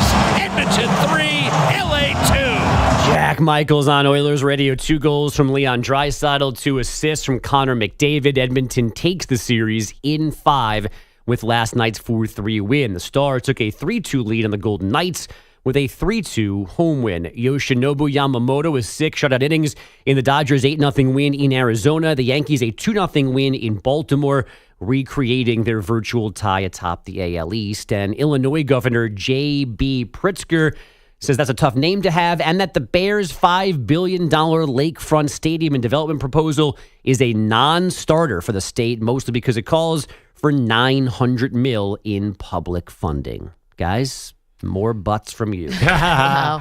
I'd rather talk about butts than talk about stadiums. That one's gonna go on for a long time. Do you think Caleb Williams ever plays in an indoor stadium in Chicago? I am so Great sick question. of that story. It's a great question. I don't know. I don't feel good about it. Yeah, I've been reading about that dumb stadium for a decade now. I'm over it. Does he play in any new stadium in Chicago, dome or not? Oh, you think they'll abandon this project and just go to something else? Right. Or do they somehow renovate Soldier Field or do something different there? Right. That I can see. That I think is more likely probably than whatever Fantasyland Utopia stadium they're trying to build with the dome. They were talking about a tractor roof the first time, which would have been sick. That would be pretty sweet to get Caleb Williams and Roma Dunze indoors, though. I can understand the appeal there. Listen, you don't want to talk to me on this one. I think everyone should be indoors. I've always been about this. Just it's silly to me. I don't love snow games. Yeah, but I don't love cold. Counterpoint, Lambeau. It's magical. If you build a new stadium, it should have a roof on it. If Aaron Rodgers was playing indoors, you'd have more Super Bowl rings. Ask the people in Green Bay about if they'd like that. Yeah. I don't know. I'm not sure that's proven. I'm not sure about that. It's also not proven. Well, in my double-blind science experiment, I think it is. No, I don't. I mean, have proof. yeah, but they had a gigantic advantage at Lambeau that they took advantage of for many, many years. Not against the Giants. Yeah, but I mean, really in the Aaron Rodgers era, not against Tom Brady, San not Francisco, not against Jimmy A team Garoppolo from California had the advantage in that game. Yeah. I'm just saying, like Aaron Carlos. lost on the road too in the playoffs. Listen, he was an equal opportunity loser in the playoffs. Yeah, That's and fair. ironically, the year they did go to the Super Bowl, they were a wild card team, so they had to win every game on the road. Which sounds like that's good for our point, is Yeah, it not? actually- No, but Rodgers lost plenty of big games on the road too. Yeah, but he lost 2 cold Lambeau games to the Giants. There was the And one Niners freezing one to the Niners. and the Niners. And that's what was your like. Those are the They games were they're favored in supposed those to win. games. If no roof in Lambeau matters, they didn't win those games. They lost a warm one to Brady. That's true. Yeah. Unseasonably warm with no fans because it was COVID. Bogusch, thank you. 855-212-4227. I'm sorry. Did you have something else to say? No, I just think that COVID was an unnecessary detail Oh, in I'm this sorry. discussion. But yes, bring it back. A little context. Why were there no fans? No, believe No me. fans, Let's then- all move forward. Because Roger said no. It's not because the Bucs owner bought all the seats in Lambeau and said, "Hey, nobody show up." No, but that is what's happening in Philadelphia tonight. Owners in Philly have purchased or acquired, they said, 2,000 tickets to try to keep Knicks fans out. They're giving them out to first responders. We were asking you, do the fans of a city owe it to their team to buy tickets in the playoffs? I say absolutely not. You don't owe your team. They're entertainment. They owe you a good product. You don't owe them jack. 855-212-4227. Coming up, check in on the Cowboys. What are they saying about how the team is constructed right now? We've got those details for you. It's Maggie and Perloff. You're in a 5-minute break.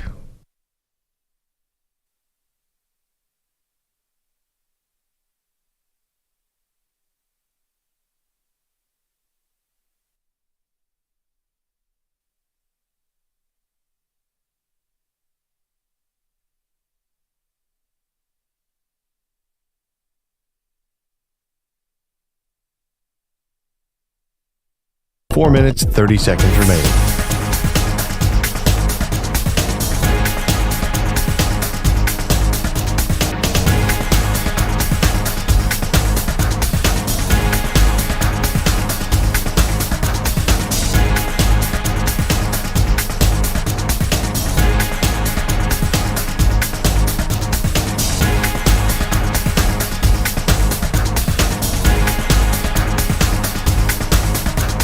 Four minutes remaining.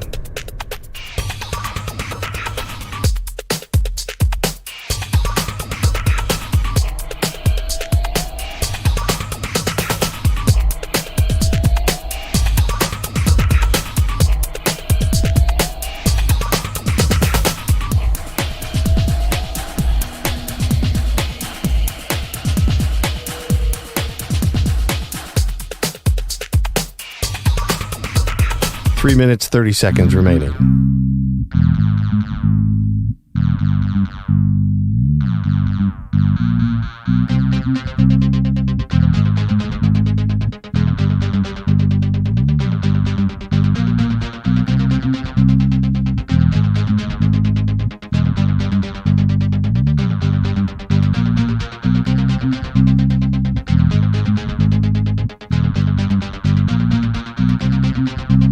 Three minutes remaining.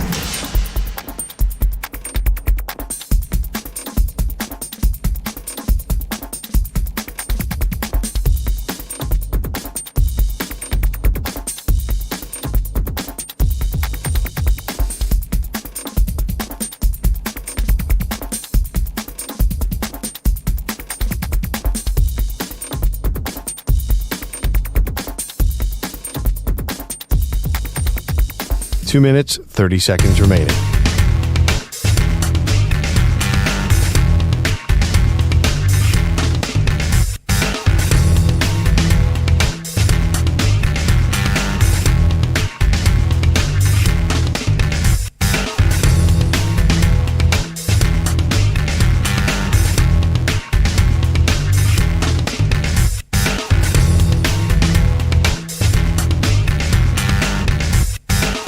2 minutes remaining.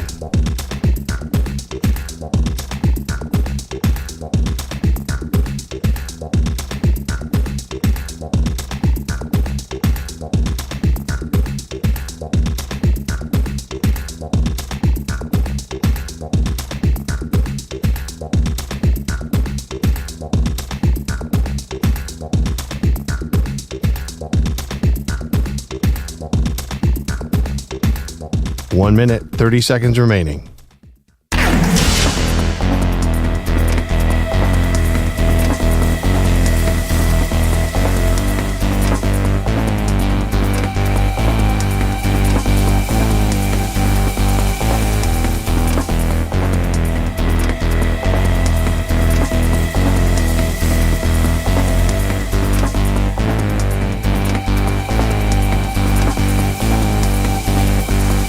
One minute remaining.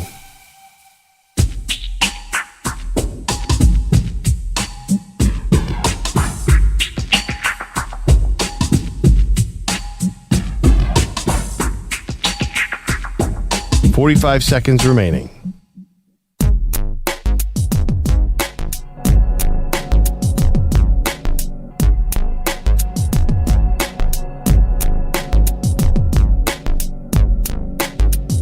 $30 seconds remaining.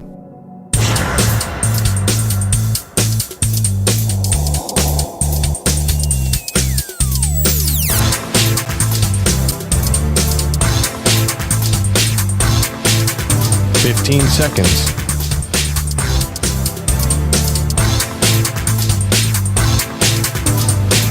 Break ends in 5 seconds.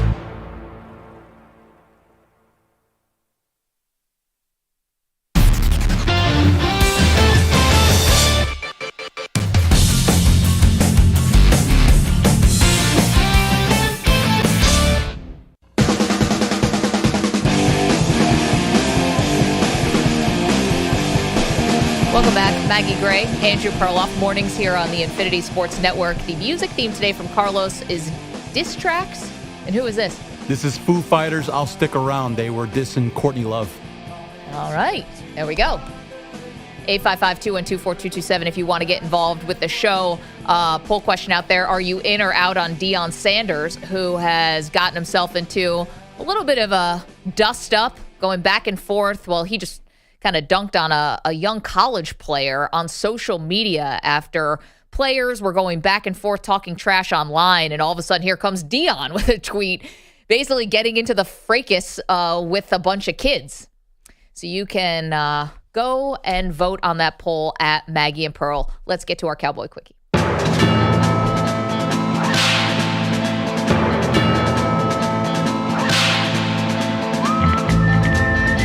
Familiar face back in the building. That's EzekielElliott, who met with the media in Dallas yesterday. Elliott was asked what his goals are in a Dallas return, and he's not shying away. What do you want to prove in this new era? I'm just the guy unfinished business. Here to chase that ring. Chase that ring. Elliott also says he wants to show he's still a starting caliber running back. Just showing that I can still be a starter in this league. I can still, play football at a high level. And so, I'm excited to, continue that here. Yeah, one of your best years and seasons in terms of receiving, and that's something that you took pride in coming out of college. I think 51 catches, 313 yards. Just how much are you looking to continue? Okay. A lot. He's looking forward to that. Yeah, I'll give Zeke one thing about him. He is consistent. He has consistently gone down by about a half a yard every season he's been in the NFL. Ouch. Here's the stats. Started out 5.1, led the league. This is yards per carry, right? Yards per carry. Then 108 yards a game, led the league in both categories. Then he went 4.1, had a bad year. Then 4.7, 4.5, 4.0, 4, 3.8, 3.5 last year with New England. He's 29 now. So that's very old for a running back. This is not looking good. And I think here's what I will say about Zeke. The expectations cannot be lower. If he does anything in Dallas, it's a plus. They got him for nothing. They had no other choice. It's already May 1st. Maybe this is an okay situation. It's not like Zeke, the old Zeke's coming back. Does anyone think he is? No, absolutely not. And you're right. Maybe he has a better shot of actually weirdly exceeding expectations if he gives you anything. So that is your Cowboy Quickie for today. One thing Zeke is, despite when he lines up at center, Zeke in the past could pick up a blitz really well. So they'll get him on, maybe they'll get him on the field third down. I don't even know if he can still do that. The other thing is their depth chart of running back is amazing. Rico Dowdle and 5'5" Deuce Vaughn. I'm very curious. Well, this is why Cowboy fans don't have a lot of faith. And if you were to say just take the entire NFC East, and if I asked you who on paper, who improved the most this offseason and who took a step back just on paper this offseason, I mean, the Eagles, I think, improved. The Commanders improved if Jaden Daniels can hit the ground running. I don't know about the Giants. I think the Giants are where they are. The Brian Burns trade, though, they did add some talent there, and now they've got Malik Neighbors from the draft. But the Cowboys just basically stood pat, and not just that, guys left the building. Who left? I don't have it in front of me. You had three-quarters of the offensive line is gone. But Tyron Smith was not present.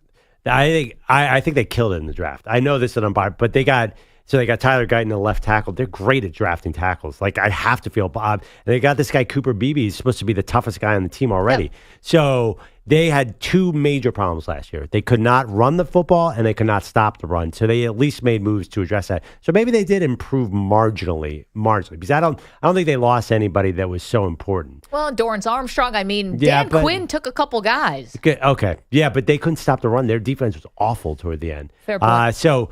And unfortunately, the Bills exploited that. And once the other team saw the Bills just run all over them, that's what happened. Green Bay ran at will on them in the playoffs. So I think that I think they are maybe looking, instead of 12-5, they could be 11-6. They could be 10-7. Maggie, it's not like they're terrible. No, right? they're not. They're definitely not terrible. They're not. But could have used another receiver.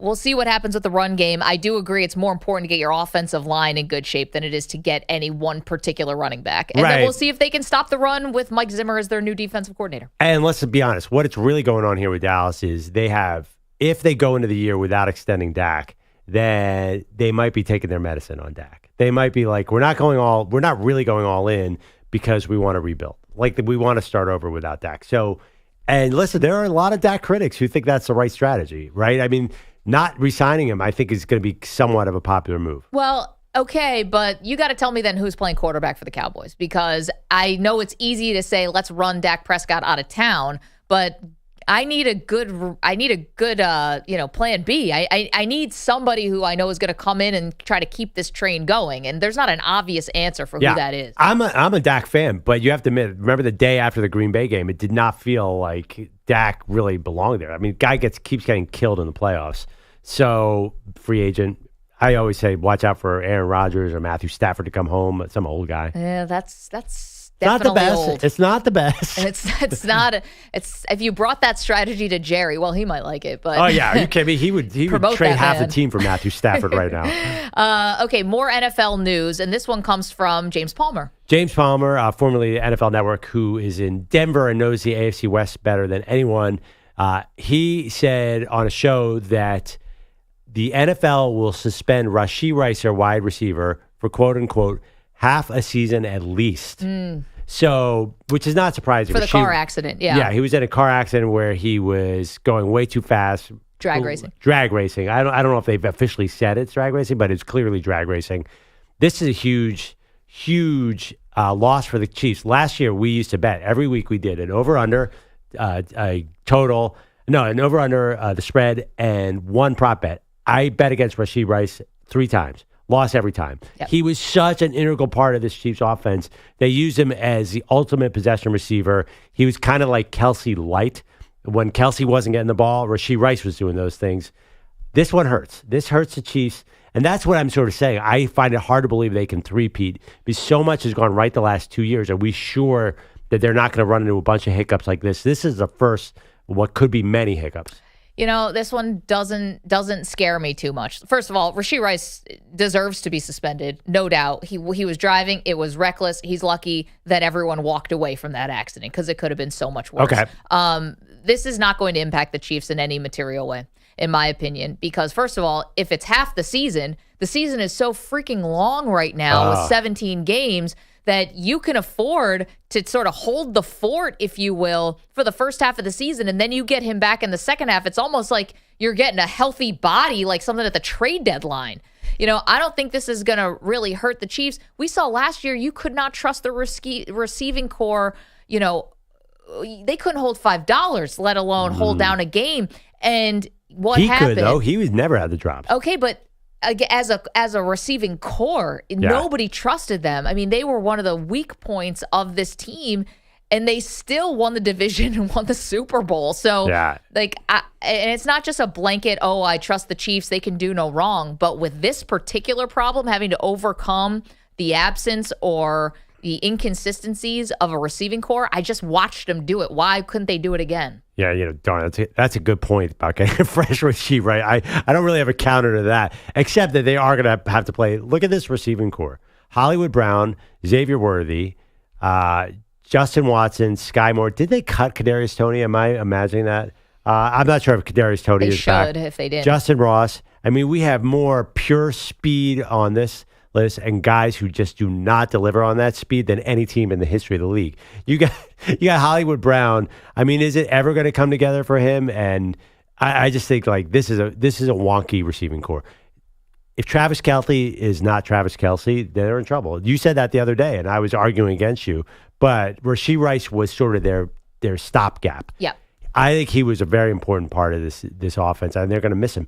Yeah, Xavier Worthy can run long, but he's not going to be the move-the-chains guy, and that's what Kansas City's offense is now. They're a move-the-chains offense. They're not the home run hitting offense because the NFL defenses are putting two safeties back, and they figured it out. Yeah, but you said it. They clearly went speed with their moves this offseason with Worthy and with Hollywood Brown. They're trying to get back to that. It's hard in this day and age in the NFL to do that. That's the one thing defenses are trying to stop. And the other thing about Kelce, who just got a raise, not a contract extension, but sort of a thanks for everything, sort of implying these last 2 years will be his last years. I mean, he wasn't great last year during the regular season. He was fine. And then in the playoffs, he really turned it on. I mean, he's a 34-year-old tight end who's already showed that there's a little bit of tread off the tires. I'm really curious what the season looks like for him because he's always been there for Mahomes. We've never seen when they really needed him that he came up short. And what is this season going to look like? Do you basically keep him on ice until, December rolls around or try to limit his usage? Yeah, I mean, it's a great question. What's the one big playoff game that they lost and why? They lost in the Super Bowl because the O-line got hurt and that thing is moving around like crazy. I remember last year. They drafted an offensive lineman this year who's supposed to be good, who is going to probably be a depth piece, but. Yeah, I mean, I don't know. Second rounder. I think they lost one of their tackles. Donovan Smith, I think, is not coming back. I remember 3 weeks before Super Bowl, I asked Ross Tucker. I'm like, Donovan Smith and Jawan Taylor get holding calls all the time. They're a weakness. He's like, no, watch them closely. They're playing dominant football towards the end of the season. So their line is held together. Everything has been worked the last 2 years. You know how it is in the NFL, Maggie. Three-peat has never happened for a Super Bowl era. Something's going to happen. And this Rice thing is just one of many that can, and it is. You're right. It is nice to get him back healthy in week 9. That's 8 games where they, who knows what's going to happen with this offensive core. Yeah, we're talking about Rashee Rice from the Chiefs. James Palmer was reporting yesterday that he's likely to miss half the season. It's not like a quarterback, though, like when Deshaun Watson missed half the season or more because of his situation with the massage therapist and he got suspended. He came back, he was super rusty, and that half of the season really didn't do those 6 games, whatever it was. Why he missed and he had missed like a year before that. I get it. It was a long time. But I don't think you have that same rust factor with a wide receiver because I mean also too, he's a very steady, short intermediate route guy. You're right. He should be back. But that's 8 games where their offense is gonna be limited. And say Kelce does get off to a slow start. I mean, remember the second Raiders game? This offense can really slow down to grind to a halt. Okay, so I ask you this question while we're talking about the Chiefs and sort of how they navigate around losing Rashee Rice for half a season. Is there any way that the Chargers at least challenge the Chiefs this year? You know, you talked about how hard it is to three-peat. I don't know if this is too much to ask for the Denver Broncos with a rookie quarterback in Bo Nix. The Raiders right now, I'm not really sure what to make of the Raiders. But the Chargers, you got Herbert, you got Jim Harbaugh in the building. Everyone says they had a great draft. Offensive linemen, adding meaningfully to this team. Can the Chargers actually challenge the Chiefs this year? Wow. I really don't think so. I mean, they're a team that's still a little bit of a flux. Can Harbaugh hit that fast? Gosh, I don't know. Look at what's the problem always been with the Chargers last 5 years. Everybody gets hurt. So what's going to change? Is Harbaugh some sort of magician that he's going to keep Khalil Mack and Joey Bosa healthy? Keep what is he, farming his own chickens? And he reminds me of someone who would drink a lot of milk. So, okay, yes, I understand. They put together this amazing offensive line. It is pretty cool. Rashawn Slater and left tackle, and now Joe Alt, who looks like a stud, number 5 pick at right tackle.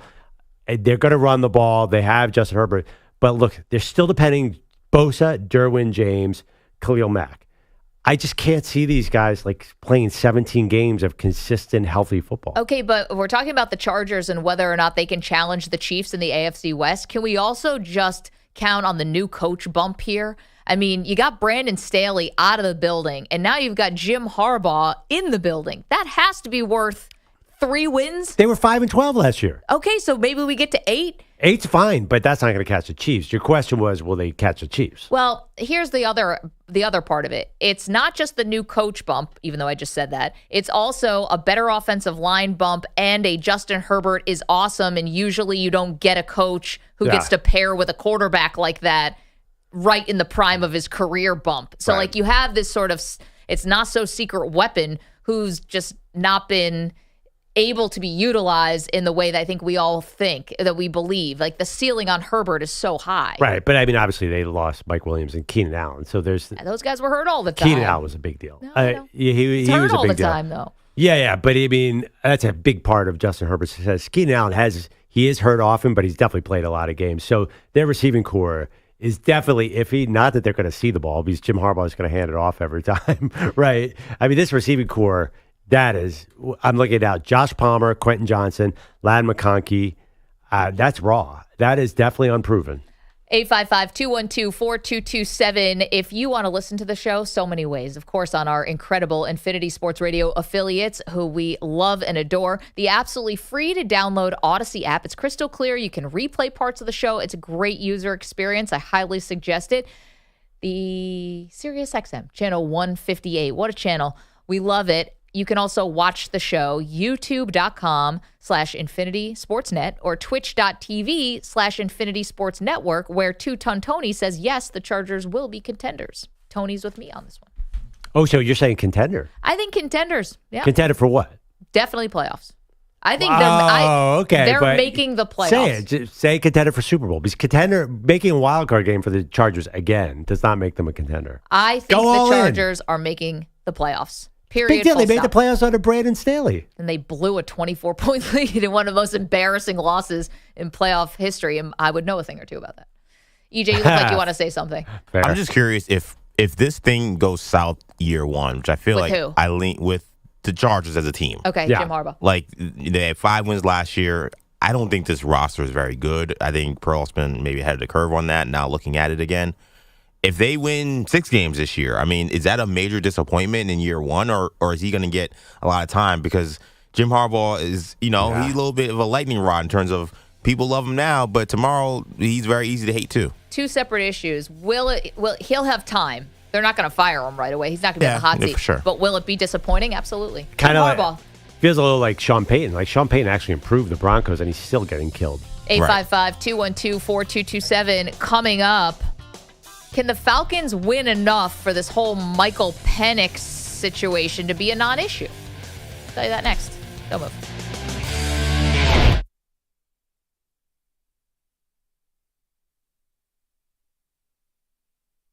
You're in a 5-minute break.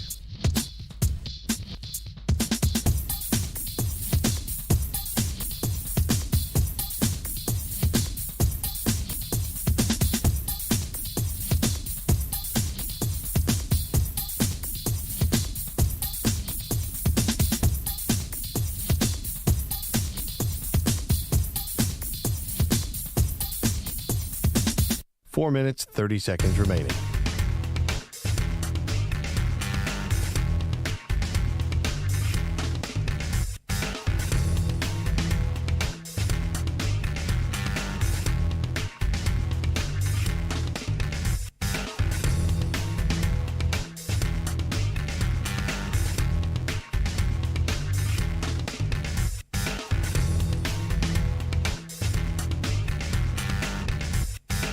Four minutes remaining.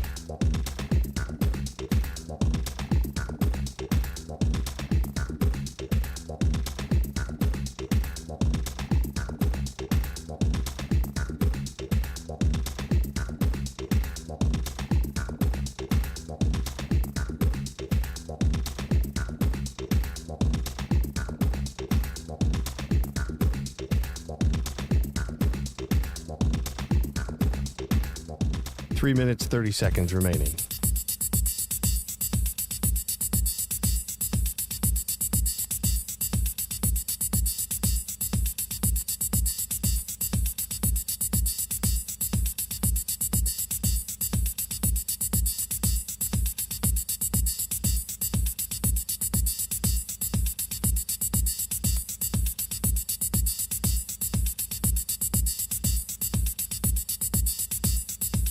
Three minutes remaining.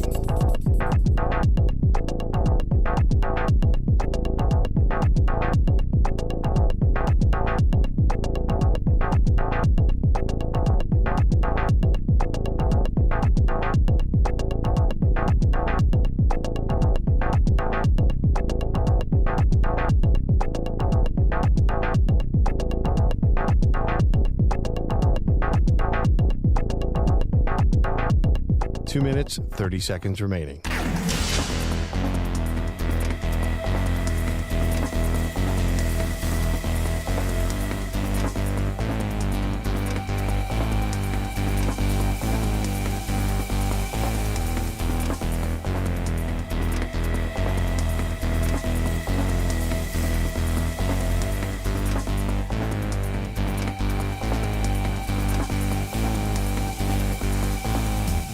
Two minutes remaining.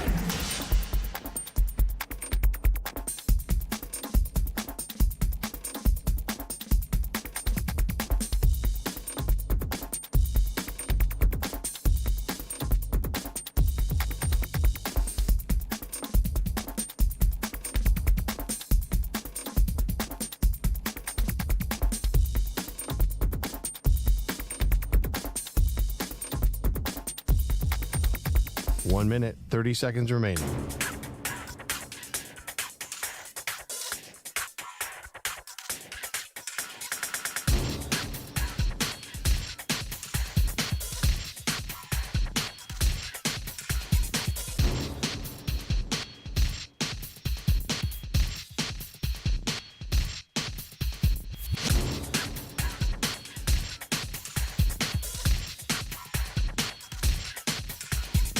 One minute remaining.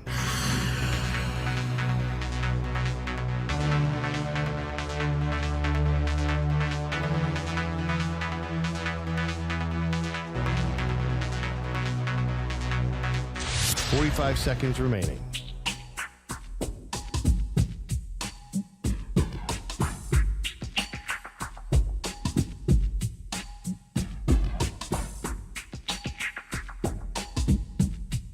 Thirty seconds remaining.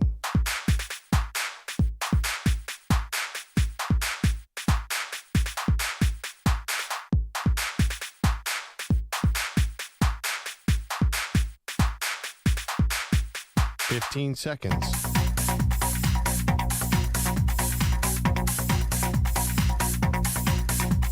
Break ends in 5 seconds.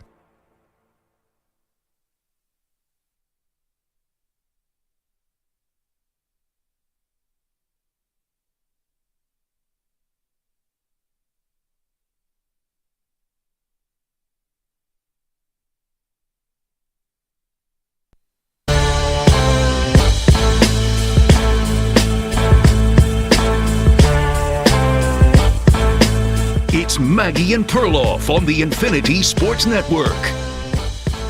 What can the Falcons do to avoid any kind of quarterback controversy? Hey, welcome to the show. Maggie Gray, Andrew Perloff. Still one of the biggest stories in sports, Perloff, is the Atlanta Falcons signing Kirk Cousins to a $100 million guaranteed deal, then taking Michael Penix Jr. with the 8th overall pick in the draft. And listen, you defended it more. You can see the logic here. And if this all works out, not to put words in your mouth, but you think this will all have been worth it if this means great quarterback play for years to come. Absolutely. I think we're more likely to talk about the Giants passing on Michael Penix in 4 years than the Falcons taking him. I think this is going to all end up in the wash. If Penix is good, which I expect him to be, then the process will be forgotten. Yeah, see, I kind of see it this way. If you have a flight that goes from LA to New York and the flight takes off and it lands, but in the middle, it is the bumpiest ride of your life. It's turbulence. It's, everyone has to take their seat. You got to do the fasten seatbelt sign. Then the flight's just a nightmare. You might say, well, yeah, the flight took off and landed, so it was a success. But how you got there definitely played a role in how you feel about the flight. I don't think so, because nothing could be rockier than the last 3 years of Aaron Rodgers in Green Bay, and everybody's so high on the Packers right now. So what's the difference? Nobody remembers the flight. Everyone remembers, hey, they're about to take off and be awesome. Okay, but let's not pretend like we didn't remember that Rodgers had a problem with JordanLove, that it may have been a motivator for him to win 2 more MVPs, and that they didn't add somebody they might have been able to add to win a Super Bowl. I don't agree with that at all, with the way the Packers, because they made it. They have 1 million first-round picks all over their team, and none of it helped in the playoffs. Regardless, though, that was all awesome. Hey, if Atlanta gets 2 MVPs out of Kirk Cousins and goes to Michael Penix, you're telling me that is not the best thing that ever happened to the Atlanta Falcons? By 50 miles since maybe Jamal Anderson? That is by far, if this works with Kirk Cousins and they do 2 years of that and then they go to Michael Penix, oh my God, this has been the greatest success ever. What bumps are you talking about? Well, let's be real. I don't think Kirk Cousins is going to win MVPs. He's a 35-year-old coming off an Achilles, and he also is who he is. This is Kirk Cousins is not starting at the same level of an Aaron Rodgers. But let's just keep this focused on the Falcons for a second, right? Because even if it ends up working out, I do think you have people who question the process. Now, let's hear from a current Falcon. That's Jesse Bates, who was one of the big free agents on defense that they brought in, 2 years ago? He says that he trusts the Falcons front office on the Penix pick, but as the leader of the team, he has to support the vision, even if secretly he might not agree with it. Terry brought me here, and I truly believe that everything that he does is to help this team. There's going to be a lot of questions about, why we made that pick, but as a leader, I have to be the guy that, hey, this is the vision. This is what we're going with, and I can do all I can to make sure I do my part, and the same for the other guys. Listen, good company, man. Jesse Bates getting on board, especially if he could have had a little help on the defense, and I'm sure would have appreciated it. But, here's the thing about it. I think that even if you are the Falcons and you're winning this year, which you will be, any whiff of a quarterback controversy, and this thing's going to get cracked open. First of all, we love quarterback controversies, so they're really juicy. But 2, I think that is something that if you think you're above this, like your locker room is above it, the fan base is above it. No, people are going to get split and divided here if there's ever a chance to. If Cousins get hurt and Penix comes in and plays great, you're going to have a controversy on your hands. To think that you're going to get through this and there's going to be no turbulence, as I used that airplane example before, you're deluding yourself. It's so hard to thread this needle. The degree of difficulty on it is almost impossible. Why would the Falcons think that they're any different? Okay, remember the last time there was a big quarterback controversy in Atlanta? No. Yeah, it might have been Jake Fromm and Justin Fields at Georgia. No, because there's never been a quarterback, because nobody cares about the Atlanta Falcons. It's not going to be some gigantic media mess with Kirk Cousins and Michael Penix. I'm not talking about the media. Atlanta just goes away and beats up on the NFC South, and they're going to be fine. And even in the line, who cares what the safety? We're talking about quarterbacks now. They shouldn't even care what the He's free a agent leader safety. of the team. But who cares? He's a safety. He's a defense. No defense isn't supposed to like the offense anyway. And just because they didn't take, who were they taking at this spot at number 8 anyway? That was so important. Another defensive player did go for 9 picks, and that was Latu, who is basically coming off a gigantic neck injury. It wasn't like Atlanta was taking some huge difference maker at 8 on defense. Listen, that was not going to happen. We talked to Michael Lombardi, former GM, who said they Who passed hates on Atlanta because who hates them. Well, that aside, I think he said passing on the 3 technique defensive linemen is a mistake. He said something Al Davis would have never done. I mean, I know Al Davis's draft record. I get it. But I do see the logic there where this is not a defensive heavy draft. And if you did need help on defense, it was there for you and you didn't take it. Here's my point. My point is that even if Atlanta did not have a quarterback controversy, and I'm not talking about the media here, I'm talking about the team. I'm talking about you have one guy in Kirk Cousins and another in Michael Penix, and to think that there's this, everyone's going to swim through this so easily is just not being in reality. But who cares? What's the difference if some guys on the team are upset? Like that's the locker room. That's what leads to losing at times, fractures. I don't know. I'm not sure I totally agree. I think there's been plenty of great quarterback controversies over the years where good teams have had issues like that. And honestly, like this Atlanta Falcons locker room, it's not the most mature locker room. I mean, in the sense that like there are a lot of young guys and there's not an established culture of winning. It's not like they're breaking apart a juggernaut here. No, I think that's what makes it even tougher. If you had a strong locker room, if you did have this great culture of winning, then I'd have a little bit more faith you could get through it, like the Packers have gotten through it. I don't trust anybody in Atlanta. Do they have your trust? Well, here's the thing. They have the easiest schedule in the entire NFL next year. Literally, they're number 1. Mm-hmm. So, and if Kirk Cousins is healthy, he is going to do enough to get them over the hump here because the entire NFC South is down. Tampa Bay really didn't do much. Carolina stinks. And the Saints are they're probably, to me, the scariest team to them, maybe. I think Tampa still could win the division. Yeah, I mean, regardless, so Atlanta should win this. But I don't. If they don't win it, then if they don't win the division and Kirk Cousins plays, then man, they really made the right choice with Michael Penix because then they have to start over. You don't think if they lose 3 in a row and Kirk Cousins isn't playing well? I mean, we've seen this movie. Then that makes the Penix pick look even smarter. And it makes the Cousins signing look even dumber. Well, that might be dumb. Yeah, but regardless, it's sunk cost at this point. If Kirk Cousins is bad, then you're going to look back on that number 8 pick and say, wow, thank God we took Penix, right? I mean, that makes the Penix pick look smarter, no? 855-212-4227. You are welcome to weigh in on this. Let's hit the phones. A pal who we haven't heard from in a while, Jay in Nashville. Hey, Jay. What's up, you two? I'm just fresh off of work, but I got to say, Maggie, I didn't see, you never hear me say this, but I think Perloff's right about this whole Atlanta thing. It's like Atlanta, unless you're from Atlanta or you live in Atlanta, Atlanta's one of those teams like, who cares? You know what I mean? And plus, I've been mad at Atlanta since 1998. You know what I mean? They beat my Vikings that year. Oh, brutal. When Moss first came out. Yeah, that was a brutal one. But hold on, Jay. yeah, I get it. People think that Atlanta, they don't get a lot of headlines. Wait till there's a whiff of a quarterback controversy. This thing is going to blow up. Mark my words. What else you got, pal? Well, I mean, it will, but it seems like Atlanta's got like they're addicted to the first name Michael, and they happen to play quarterback, and they're lefties. That's all I got to say about that. And that's going to make the controversy even bigger because people think it's the second coming of Vic, but Penix doesn't run like Vic, obviously. They've been 7-10 for the last 11 years, Maggie. You're saying they could use a little controversy? Yes, this would be the best thing to happen to them to get me and Jay on board to at least think about Atlanta. When any general manager says, "Oh, this is a good problem to have," like having 2 quarterbacks, that means it's a terrible problem to have. There's no such thing as a good problem to have, especially with a football team. What else, Jay?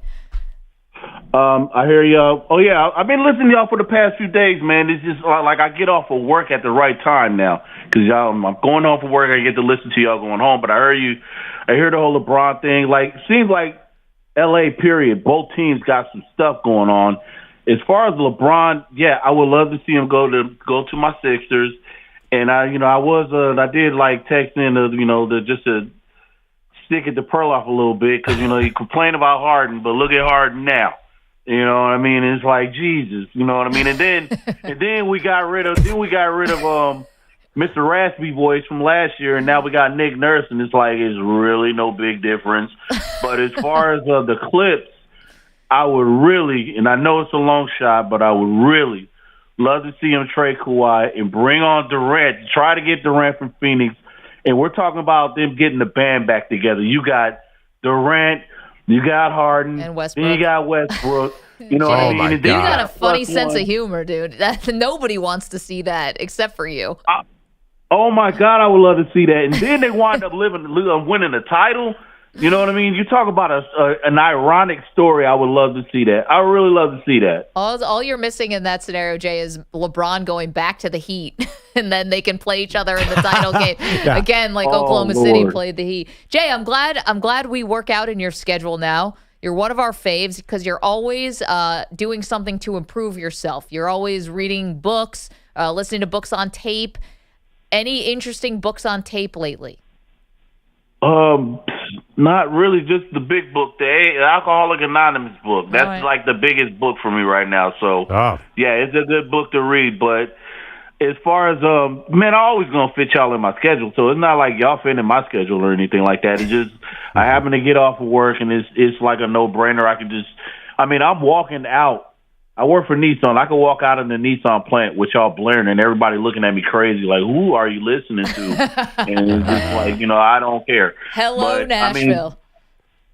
Jay, good work. I'm a big fan of that book as well, dude. Yeah, Jay, keep reading that book, man. And I'm so glad to hear from you. Great to hear from you. Keep it up. Jay's a one of a kind.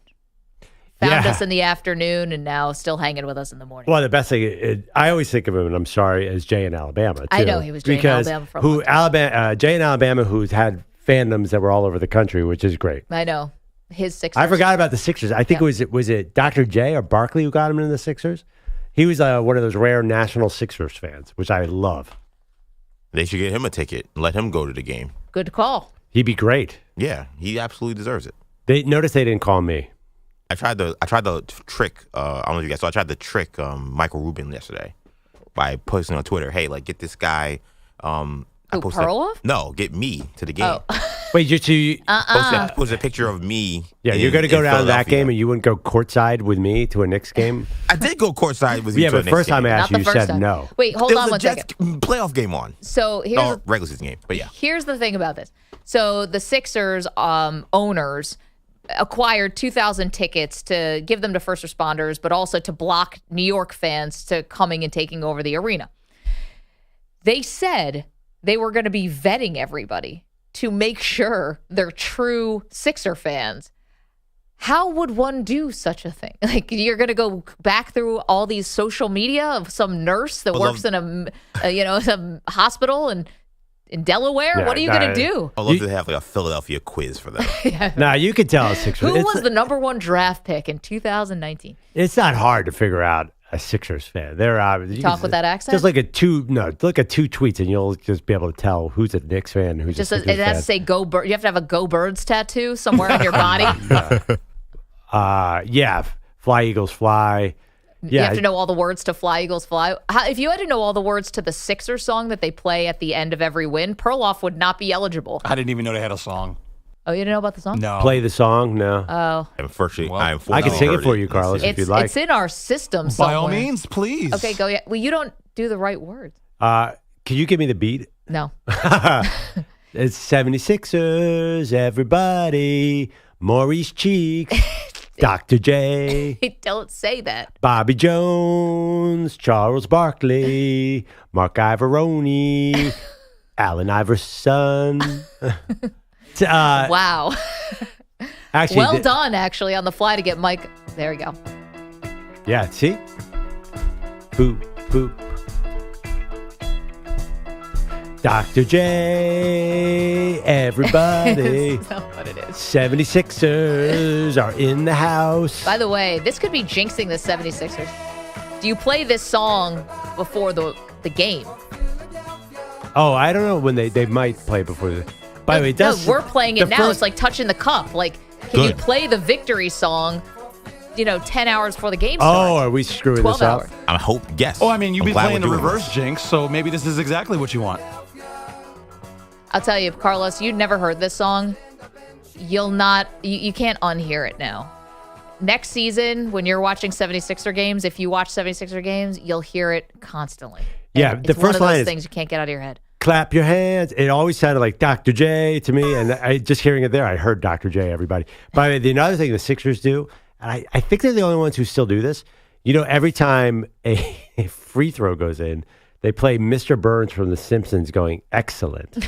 I'm a fan now. I love that. That's a good drop. They've stuck on it for 30 years of Simpsons. I'm not kidding. It's been there since Shaq came into the league. Oh. It's the weirdest thing. I mean, I guess the Bills have all those weird things too. They play the same Shout. 3 songs, shout, and they have some other songs too, I believe. Everybody has their. They play Benny the Butcher. Their foibles. Yeah. What do the Knicks do, EJ? You sung the song. Yeah. Oh, okay. They have other songs too. They have other hype songs. It seems like everyone gets into. It doesn't matter. Now No. these arenas have been taken over by, if you miss 2 free throws, you get a free chicken sandwich. I know. And by the way, it's on tonight for the Sixers. Did you see the thing? And I don't think we Knicks. Breaking for chicken. Let's go. I didn't know if you guys saw when it was Game 4. Deuce McBride got fouled on a 3-pointer, and the question was, does he because he missed the first one? wow. And I think Richard Jefferson was on the game. He was like, if he misses the next one, do you get the chicken sandwich, or does he have to miss all 3? I think he should have to miss all 3. I think you should have to miss all the free throws you get What in are you order to doing get free here? chicken. That is a very unpopular take. Yeah, you want to keep people from getting The free chicken spirit, the spirit of the rule is that the guy went to the free throw line and botched the whole operation. The I spirit don't of think the if you go 1 for 3, that's not a complete fail. It's a little disappointment. No. The spirit of the rule is everyone gets free chicken sandwiches. What are you doing? When you miss all your free throws at the line. The spirit of the rule. What is this, the neighborhood play at second base? Yeah. It's a sandwich. The spirit Yeah. of the rule. I Whose think- rule? Chick-fil-A's? Like, what are these? It's not the 10 Commandments. I mean, I'm actually really curious. Deuce made the second one. I was very fascinated to see what was going to happen. Because I don't. He missed the second one, but then he makes the third. Like, you're cheering for a guy making a free throw when he goes 1 for 3. That doesn't make sense. Can I ask you a question? And I think I know the answer to this. You know when the camera goes around during the song and people are dancing? Yes. The Jumbotron? Yeah, in the Jumbotron. Would you ever dance in that position? If you knew the camera guy pulled up in front and they're playing Macarena or something, Yeah. would you start dancing or what would you do, Maggie? I'm going to give you a little news flash. Those people dancing on the Jumbotron are blackout drunk. Because...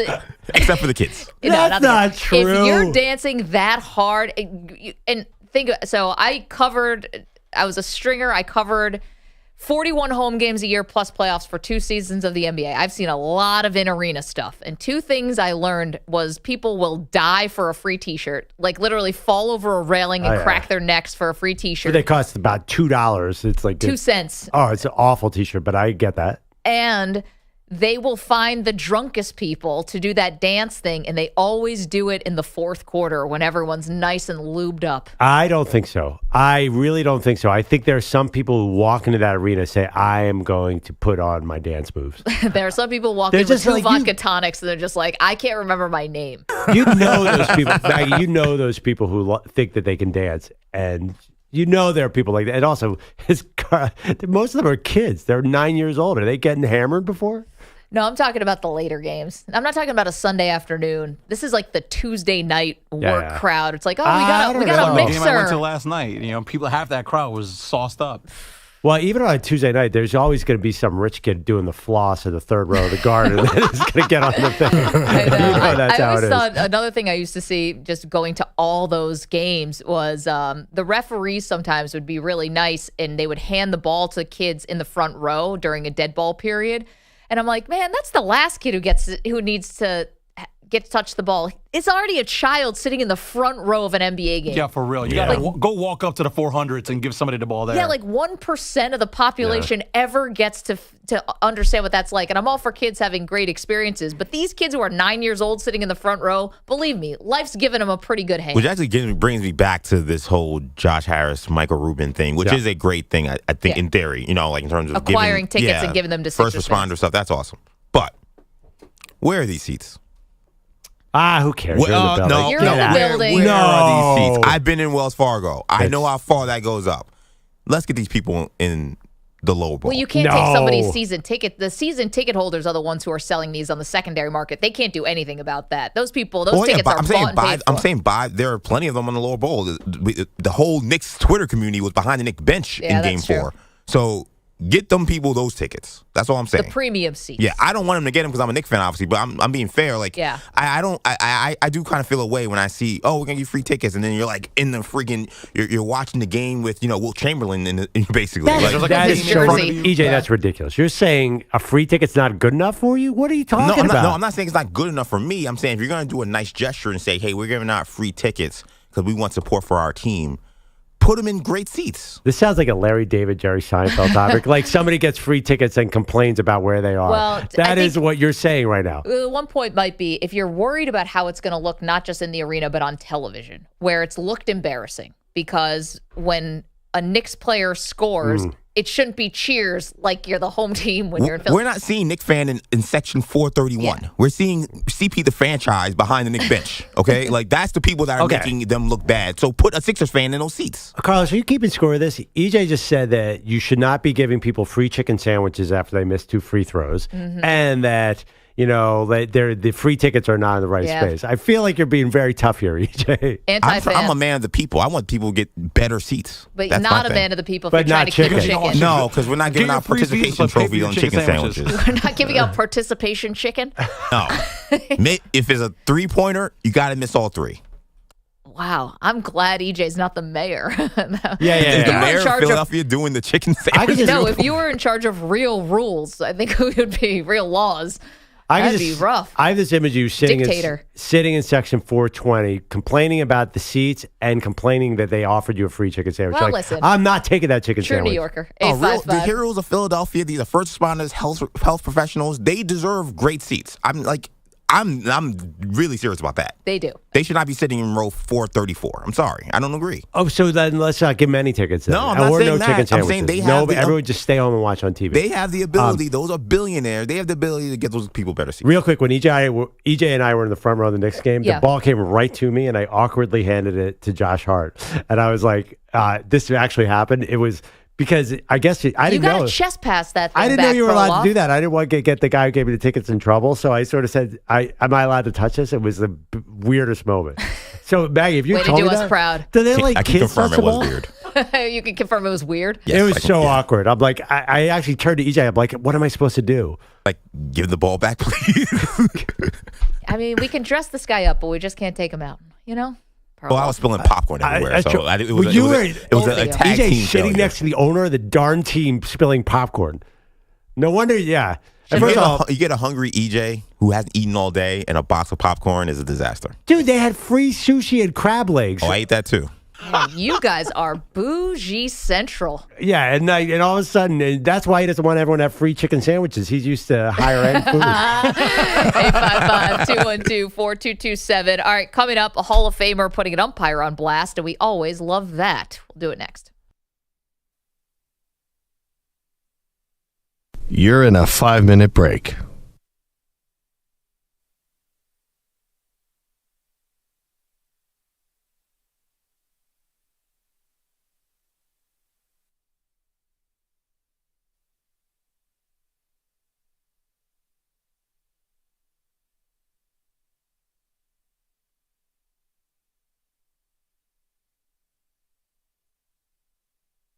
Four minutes, 30 seconds remaining.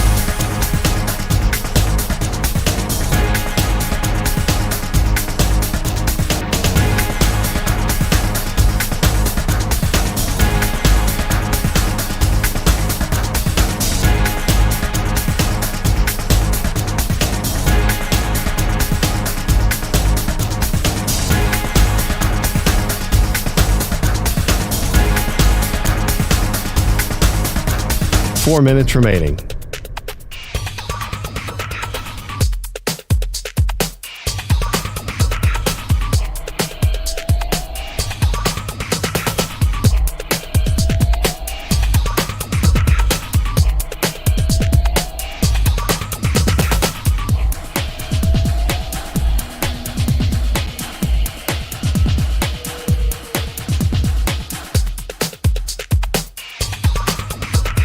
3 minutes, 30 seconds remaining.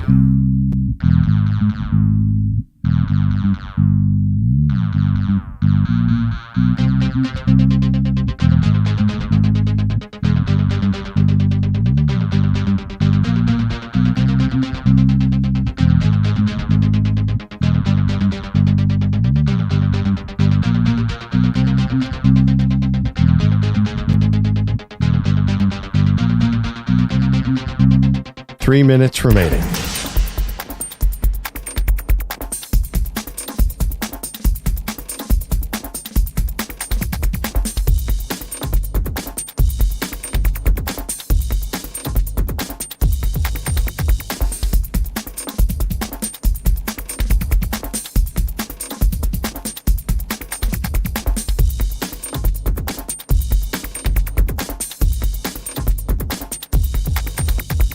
Two minutes, 30 seconds remaining.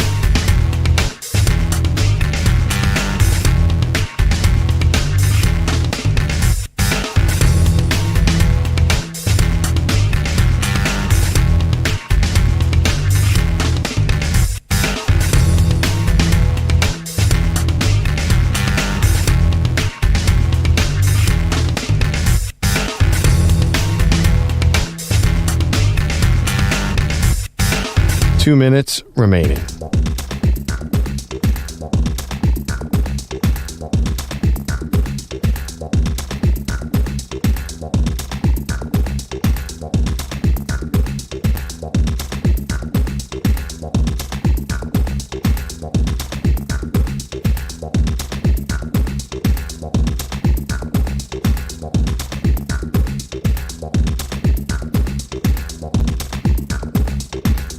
1 minute, 30 seconds remaining.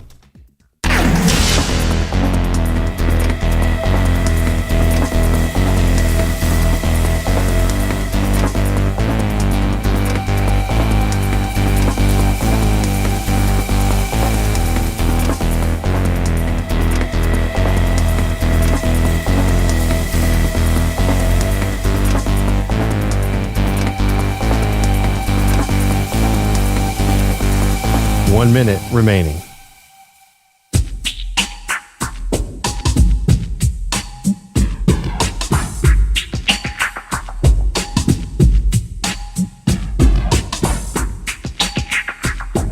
.45 seconds remaining.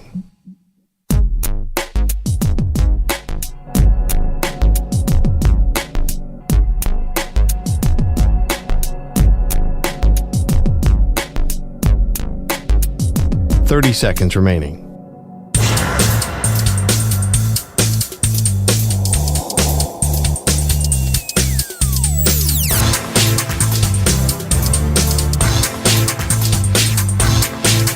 .15 seconds.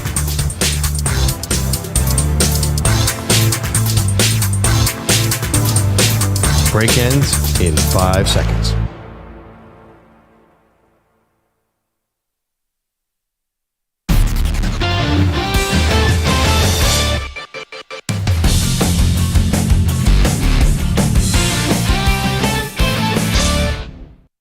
After review, 2 calls on the field. Blocking is confirmed. There is no blocking. After review, the call of out on the field stands. Runners out. This game is over. Welcome back to Maggie and Perloff. What was that? Which game were we talking about? Was that the Mets? Last night, Mets lose to the Cubs 1-0. You want some context? Yeah, no. Not really. I've already the lost Mets me. lost I saw the the play series on to the TV. Cubs. So the guy slid it and he was totally safe, but they called blocking? Or what happened? Yeah, so listen, to be fair, Amaya was definitely blocking the plate. He had a foot on the plate without the baseball. It should have been ruled out as rather Alonso should have been ruled safe. You know, that would have been catcher's interference. But they say he wasn't blocking the plate. They ruled Pete out, and Cubs win 1-0. That would have been a timed run right there. He was out on replay? Yes. Because he looked like he was going to be safe. I felt like he had plenty of time to get in there. Well, Alonso, when he slid, he like belly flopped. So his hand would never touch the plate. It was like above the catcher. He's such a goober. So it's like having a Labrador Retriever playing first base and a polar So bear this sliding is- into home. This is my diss track to Maggie, I know. EJ, and Bogusch. So, yeah, I'll add this to the playlist here. Okay, but I was right. Like, it looked like he should have been safe. Like, he really screwed that slide up.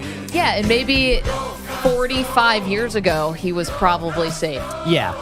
And had the umpire called him safe, I think they would have had to leave it safe. I agree. Oh, so he was Inconclusive. safe. I think that his hand comes back down on the plate before he gets tagged. But that might be my Met whatever. But it's one of those plays that is so close, you couldn't change it. And the Got umpire it. called him out, so they had to leave it. And they said there was no blocking. But apparently they were very wrong about that because there's a memo floating around here that says exactly what he did you can't do. So Carlos his theme today was diss tracks, and the whole show has basically been setting up for him to play the Cubs theme song. That's a long play. It's a long con this morning. It was the 3D chess, not checkers, where Carlos was just setting up so he could play the Cubs theme. That's a commitment Better than level. the 76ers. That is a commitment level that Pete Bellotti does not have. He has never run a 3.5-hour bit. Pete's been running like a 3-month bit, if you know what I mean, The with only- the home run calls. Well, yeah. Listen closely to our home run calls. Yeah, no, 3 there- months. there- 3 years. Oh. Yeah. And then there is, I should take this back, there is an infinity long Pete Bellotti game of how many vacation days do I have? Oh, wow. Yeah, what's that about? That's where all his energy I don't goes. get that at all. Wow. On his day off, you're going to Well, start talking about PTO. That there- is backstabber Hey, central. keep taking off, man. He's the reason I'm here. Carlos, I'll take that check.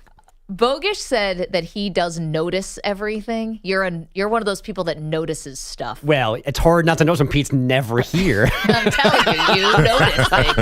I mean, that's not hard to figure out. Like, Carlos is here, so Pete's not.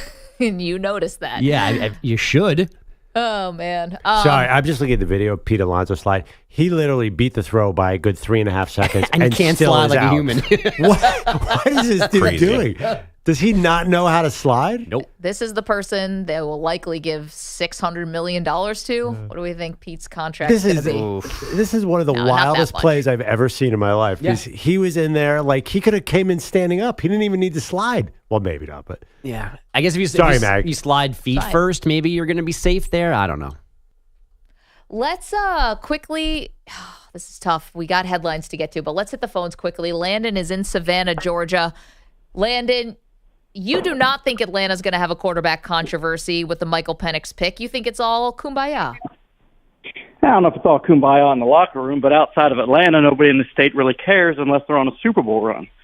I mean, the AJC might make a big deal if Cousins struggles and Penix comes in, but I mean, by and large, a room of 1,000 people, 990 of them are wearing Georgia Bulldog hats. Yeah. So, I mean, it's really not an NFL state. That is- There are bandwagon fans down here. that is my experience in Landon, Atlanta. thank There are G's everywhere. It's a very popular college football team, to be fair.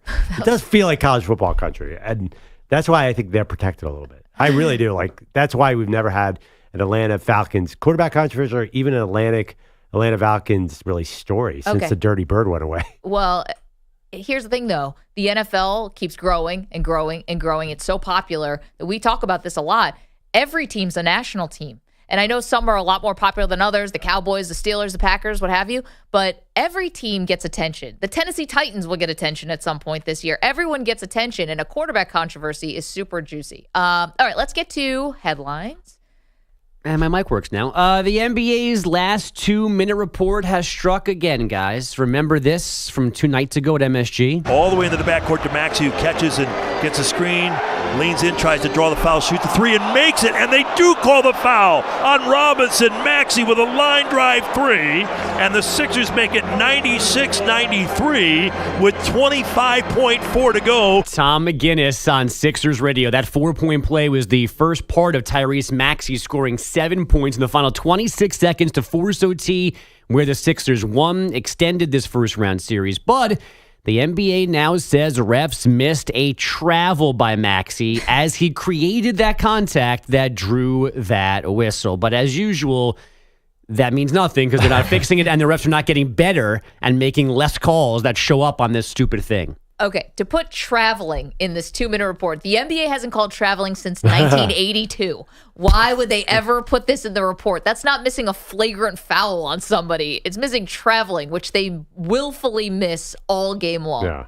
And I think to your point, Maggie, I'm proud of Knicks fans for this. You don't really see Knicks fans going crazy that they didn't call a travel here. All right, well, we're not giving you guys medals for Well, that. I mean, the last two, they said there were 3 fouls on Maxey in game 2. They literally said there were 3 different fouls. That one was tough. And a timeout. So if you're going to go by 2-minute reports, which are the stupid, they got to stop doing this. Agreed. It's the dumbest thing. It's insane. Well, but how about because I'm always going to accept transparency, but there's been actual no improvement to the officiating as they're being told how they messed up. Yes. Like these things are still as busy and complicated as they have always been. Like there's no benefit to half shaming these guys by going, you missed this call. Every single day we get one of these things, none of it's better. In fact, it's probably more confusing than ever. So what's the point of them? No, I have no idea. Also, the physical play is so confusing. I saw Russell Westbrook get tackled last night. No call. Then Luka came down and somebody breathed in his general area. They're like, let's send you to the line. I don't understand. The officials, they have no idea what the standard of physicality is anymore. But that was how it was, though, when the NBA was quote-unquote great, which is why they're doing it. It was you breathe on Jordan, you call foul. If you other guys, it was a bloodbath in the paint. Yeah, this but is how it was. You're right, but I don't even think they're applying the fouls evenly to the stars anymore. I felt like LeBron didn't get a couple calls in the Nuggets series that I thought for sure he would get. Some of that's because back then guys didn't foul hunt the way the stars do today. Yeah. So that's Vlade Divac was still flopping back then. So it's not to diss Divac, but that's why I said stars. All right. But it's hard to officiate LeBron because he complains like crazy on everything. Every time there's a call he doesn't like, he says review it. So the coaches have no idea what to review because he wants to review every single play, even when he was 8 feet from the guy. So whatever. It's called strategy. Joel, they call a lot on Joel Embiid. In fact, even as a Sixers fan, I'm like, ooh, I don't know about that. Like, anyway, we'll see tonight. Yeah. Let's do a drinking game on the use of marginal contact in these reviews. That's the new buzzword in the NBA. And that's like an undefinable word. You asked what multiple meant yesterday. Like marginal is another word. Like what is marginal? Like that's a completely subjective thing. Like there's no definition to marginal. It's not helpful. Not even a little bit. Game 6 of that series, by the way, is 9 Eastern tonight. So have fun staying up for that one. It follows Game 6 for the Pacers and Bucks and Indy. Second chance tonight for New York and for Indy to advance. The Celtics moved on last night with a 118-84 Game 5 rout of the Heat in Boston. Jaylen Brown, Derek White each scored 25. Luka Doncic had 35 as the Mavs handed the Clippers their worst playoff loss ever, 123-93 in L.A. Paul George's team now in a 3-2 hole. You work your tail off all summer. You train for these moments to where, if you fail, you fail. My bad. I was watching hyenas attack a lion on the BBC. Jeez, you didn't hear that one either, huh? George scored just 15 points last night, 4-13 shooting. That was better than James Harden, 7 points, 2 for 12, and nothing at all from Kawhi Leonard, who sat out again with that troublesome knee. Let's go back to baseball and more stupid umpiring. This is Tuesday in Baltimore. C.B. Buckner was behind the plate. JimPalmer was on Masson TV. Cortez drops the arm angle down. Here you go. C.B. Buckner strike zone, full effect. Well, you kind of wonder how bad he's going to be, and he's shown us already in the first inning. This ball's a grounder. And, all you want is a guy that understands what the strike zone. That's on the ground. Shouldn't be umpiring, and he is. And they know it. Been around a long time doesn't mean it's kind of like pitching. When I couldn't get people out, I became a broadcaster. Now, I don't think we need CB in the booth, but there is no safer job than an MLB umpire. You cannot get fired. Wow, JimPalmer. It sounded like it is. There's nothing better than old baseball broadcaster just ripping umpires. It's the best thing going in sports, though. I actually didn't know JimPalmer. He's going to be getting up there. He's been broadcasting for a long, long time. Yes. And he's still good. Mm-hmm. He's 78. Yeah, he's still really good. I love listening to him. Wow. I was a stage manager when I was in college for the Baltimore Orioles broadcast with JimPalmer doing color. Oh, how was he? So nice, gentleman. Great broadcaster. Learned a lot of baseball by watching him, and I got to do very important things like bring him popcorn. How did he eat it? The popcorn?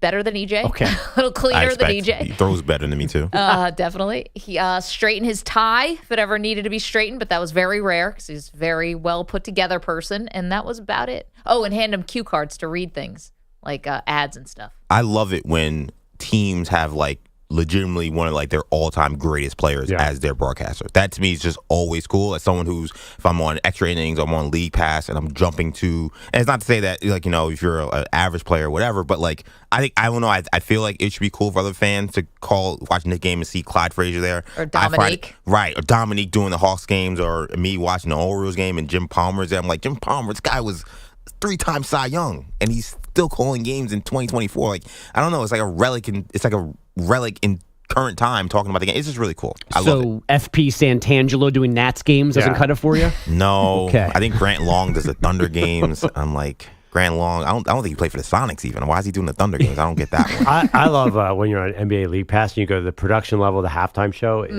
I would say varied is a way to describe it. That's more fascinating to me. I'm like, the former 9th man on the Kings rotation in like a darkly lit studio trying to say something interesting about this game that no one cares about. Yeah. It all of a sudden switches from high definition to standard def. It's like, wow. Yeah, it is substandard. It's like, that's 2D. My other favorite thing about League Pass, and it's not so much now because now they just show like in arena feeds, but seeing commercials for other towns and like seeing the car dealership commercials like Oklahoma City or like it's awesome. You're like, the Oklahoma City ads are this? amazing. There was a great one in DC that was always about a car dealership that they used to get really big athletes. I think they still do, where it's your car's your credit. Like it was, and they had LeVar Arrington was one of theirs. Ovechkin. I don't know if Bryce Harper ever did it, but when he was in DC, they would get these really big names, and then it was the most lo-fi bootleg car commercial ever. Like, how did you score like Steven Strasburg? He's making $300 million. Why is he doing this surrounded by a bunch of balloons? That's amazing. By the way, can I be honest? Like, EJ, that's so nice that you like to hear the legends play baseball. Like, I don't believe you. You really like tuning into a Royals game because Brett Saberhagen said, get out of here. Come on, bro. Come on. Everybody's just dissing everybody today. Come on. Wait, so I don't know what's worse. Me saying that apparently like giving away fried chicken for only 2 minutes free throws at 3 is bad, but he's saying Jim Palmer. You call him a relic, too. On top You of call him a relic. It's like, He's a mummified Jim Palmer, but I love it. Who's the Dust off Jim, it's first pitch. Who's the brutal Philly fan here? You said don't give people free chicken. You know, might as well not give free tickets if they're not front row. And Jim Palmer's a relic, and I love watching relics in the booth. Just be, and then come on. It's like, wow. Are you guys best friends or enemies? I can't decide. No one knows. Yeah, it's like, oh wait, I wasn't going to watch this Brewers game, but Cecil Cooper's on the call. I'm going to keep it here. Oh my gosh. Oh man. All right. Well, thank you, Bogusch, for my all pleasure. of that. Coming up, is there an under-the-radar quarterback controversy, that's happening in the NFL? No, this is not the Atlanta Falcons. This is one you might not see coming. We'll get to that next. You're in a 5-minute break.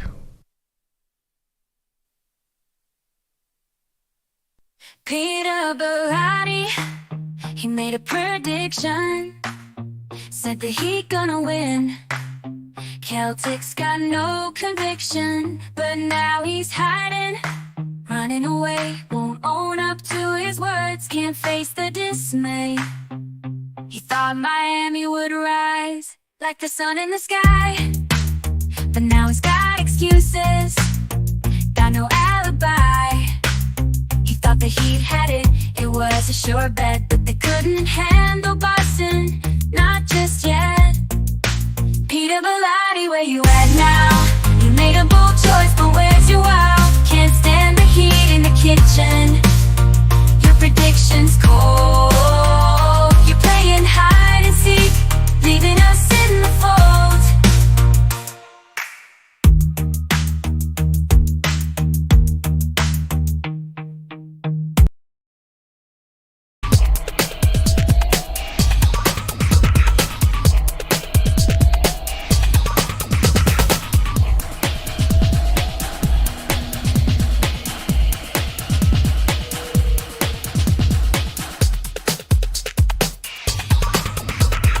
3 minutes, 30 seconds remaining.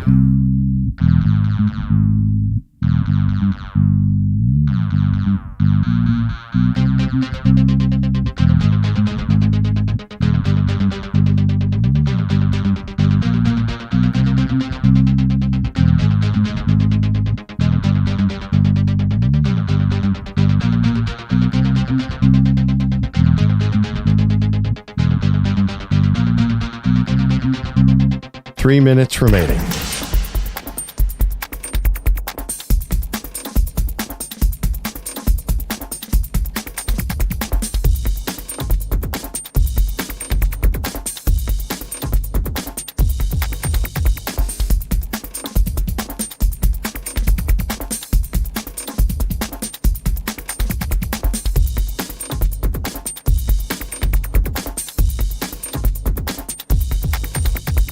Two minutes, 30 seconds remaining.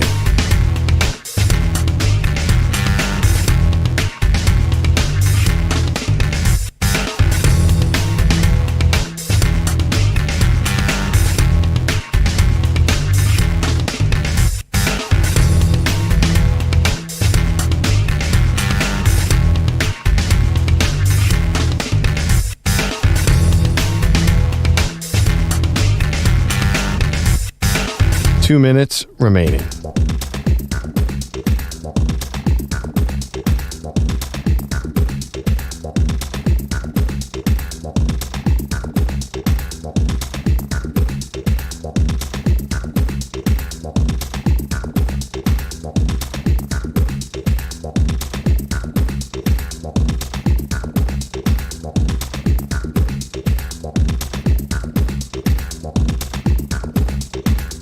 One minute, 30 seconds remaining.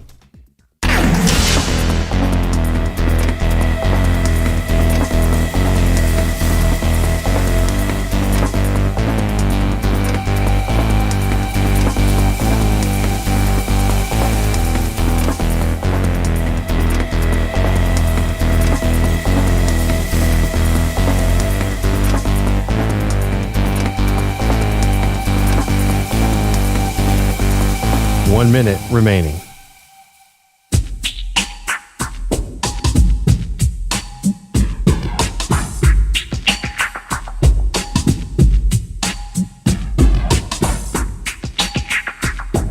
$45 seconds remaining.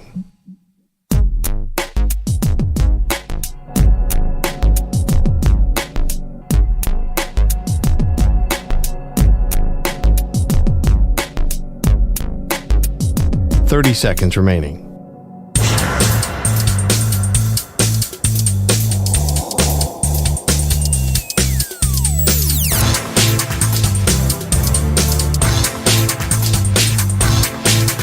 $15 seconds.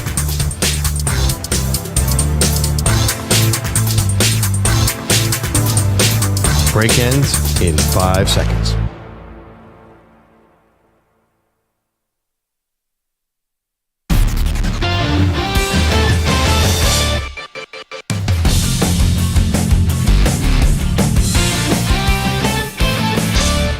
He reminds me of someone who would drink a lot of milk.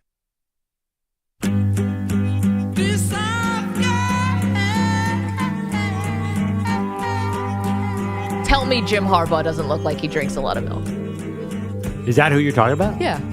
He looks like he's drinking a big, tall glass of milk with his dinner. Absolutely. Midwestern. Just his milk question. Salt of the earth. He's into chicken now, too, apparently, right? Yeah, Used finally. to hate chicken, nervous animal, but now he's down with it. What is this diss track? So going full circle here, we started off with John Lennon dissing Paul McCartney. Mhm. This is Paul McCartney dissing John Lennon. Really? Yeah. I missed this. Do your research, Perloff. I missed this hip-hop war. It's not all hip-hop. I'm a man of all tastes. This rap battle between his rap beef between John Lennon I and would- Paul but- McCartney. How do we miss that? Dan Patrick always says the Beatles invented rap with this song Helter Skelter. And I cannot prove or disprove this statement because I don't really know the song. But it could be. Okay, let's hit the phones. 855-212-4227. Len is in Pennsylvania. He's got a thought for us. Hey, Len, how are you? Hey, I'm good.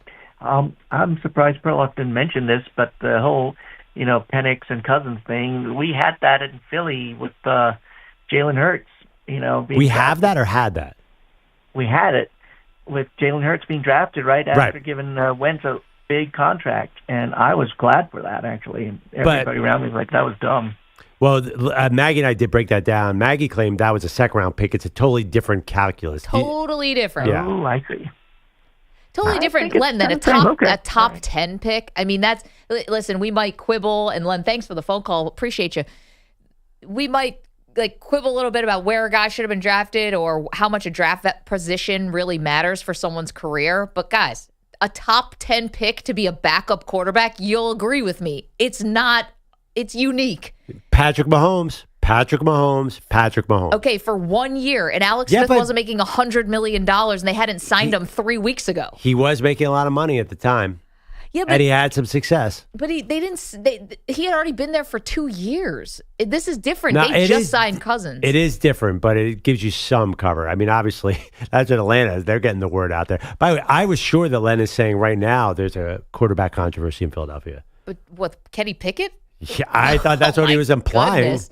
No, I think Jalen Hurts. By the way, when you laugh at Kenny Pickett, I don't think there is a quarterback controversy, but Howie Roseman didn't bring in Kenny Pickett because he likes guys with small hands. He's always pushing the starter at every position. That's what the Andy Reid, Howie Roseman thing is. Wait, did we ever put the poll question up? Okay. You brought up the small hands, which brings us back to an earlier conversation we had. Travis Kelce and Jason Kelce on their podcast breaking down athletes by how big of the size of their butts. Can we listen to it again? You find that. And I said, I think that I'll take butt size over hand size as if we're going by one single body part and whether or not it will determine your athletic future. Here are the Kelces. Lastly, in draft-related news, it turns out is all these scouts are looking at, especially defensive line. There's something about a big that just helps you really anchor. It's just such a funny thing to even think about, though. I will say I don't like a sloppy I like a tight I don't want it to be big and sloppy. You don't want it running and it jiggling too much. You want it to be a firm, big If you got a caboose back there and you're holding the line, it's bad when you got the big sloppy butt and you're getting moved back. Yeah. That's not a good look. This is professionals who look at other men's butts. It's pretty amazing that you can talk about butts like that and be not incorrect. I mean, I'm saying no one's getting mad at them for talking about other men's butts. I don't think. What's the poll question that we put up, EJ? Do we have results on it? Yeah, so we asked the question, what is more important to success in sports? Big butts or big hands? So 71% said big hands. 28% said big butts. Yeah, I don't like a big butt. I am shocked by that. I think the implication, there are some people with big butts and it's not necessarily all power. I mean, I feel like you can be overweight for the sport. Well, no, but they're talking about scouting, and there's a report that the scouts are looking to see who's got a big tush, and that could be a predictor of future success. Well, right, but then there's a big tush where you're not keeping in shape. So those guys kind of screw it up for the rest of the big butt guys. So it's more like Oliver Pig Miller didn't do any justice. Right, exactly. I guess technically more like a bubble butt. But anyway, yeah. If you got a skinny body and a big butt, Karl Anthony Towns has a little bit of that. Well, I mean, we don't have to name names, guys. I'm just saying, yeah, okay. We can talk in generality. I thought it was a compliment. I thought we were saying this is a compliment. And it's sorry, Oliver Miller. It's all sport. It's all sports too. Pitchers are like this. Good hitters are like this. Dude, defensive linemen. It's an open secret. Juan Soto, who's amazing, probably has to get custom pants. His backside is so big. It's really his thigh. Oh my gosh. Look at Juan Soto. He's like a normal sized person. Then from knees above is gigantic. You just heard Carlos laughing through double pane glass. We are in. I don't think his mic was on. I think my mic was on. Yeah, that was from a different mic. He's on the ground. Something about the custom pants, huh? I can't today. Carlos. Never change. Never change, Carlos. And thank you for everything today. EJ Stewart, thank you for everything today. And to Andrew Bogusch and to Andrew Kaplan. Pete Pilati was listening to all of this, and he's taking notes on everybody. Weedos, coffee drinkers. Perloff. I just Googled EJ. Juan Soto's butt, by the way. going to be weird. And that's where we'll leave it. See you tomorrow.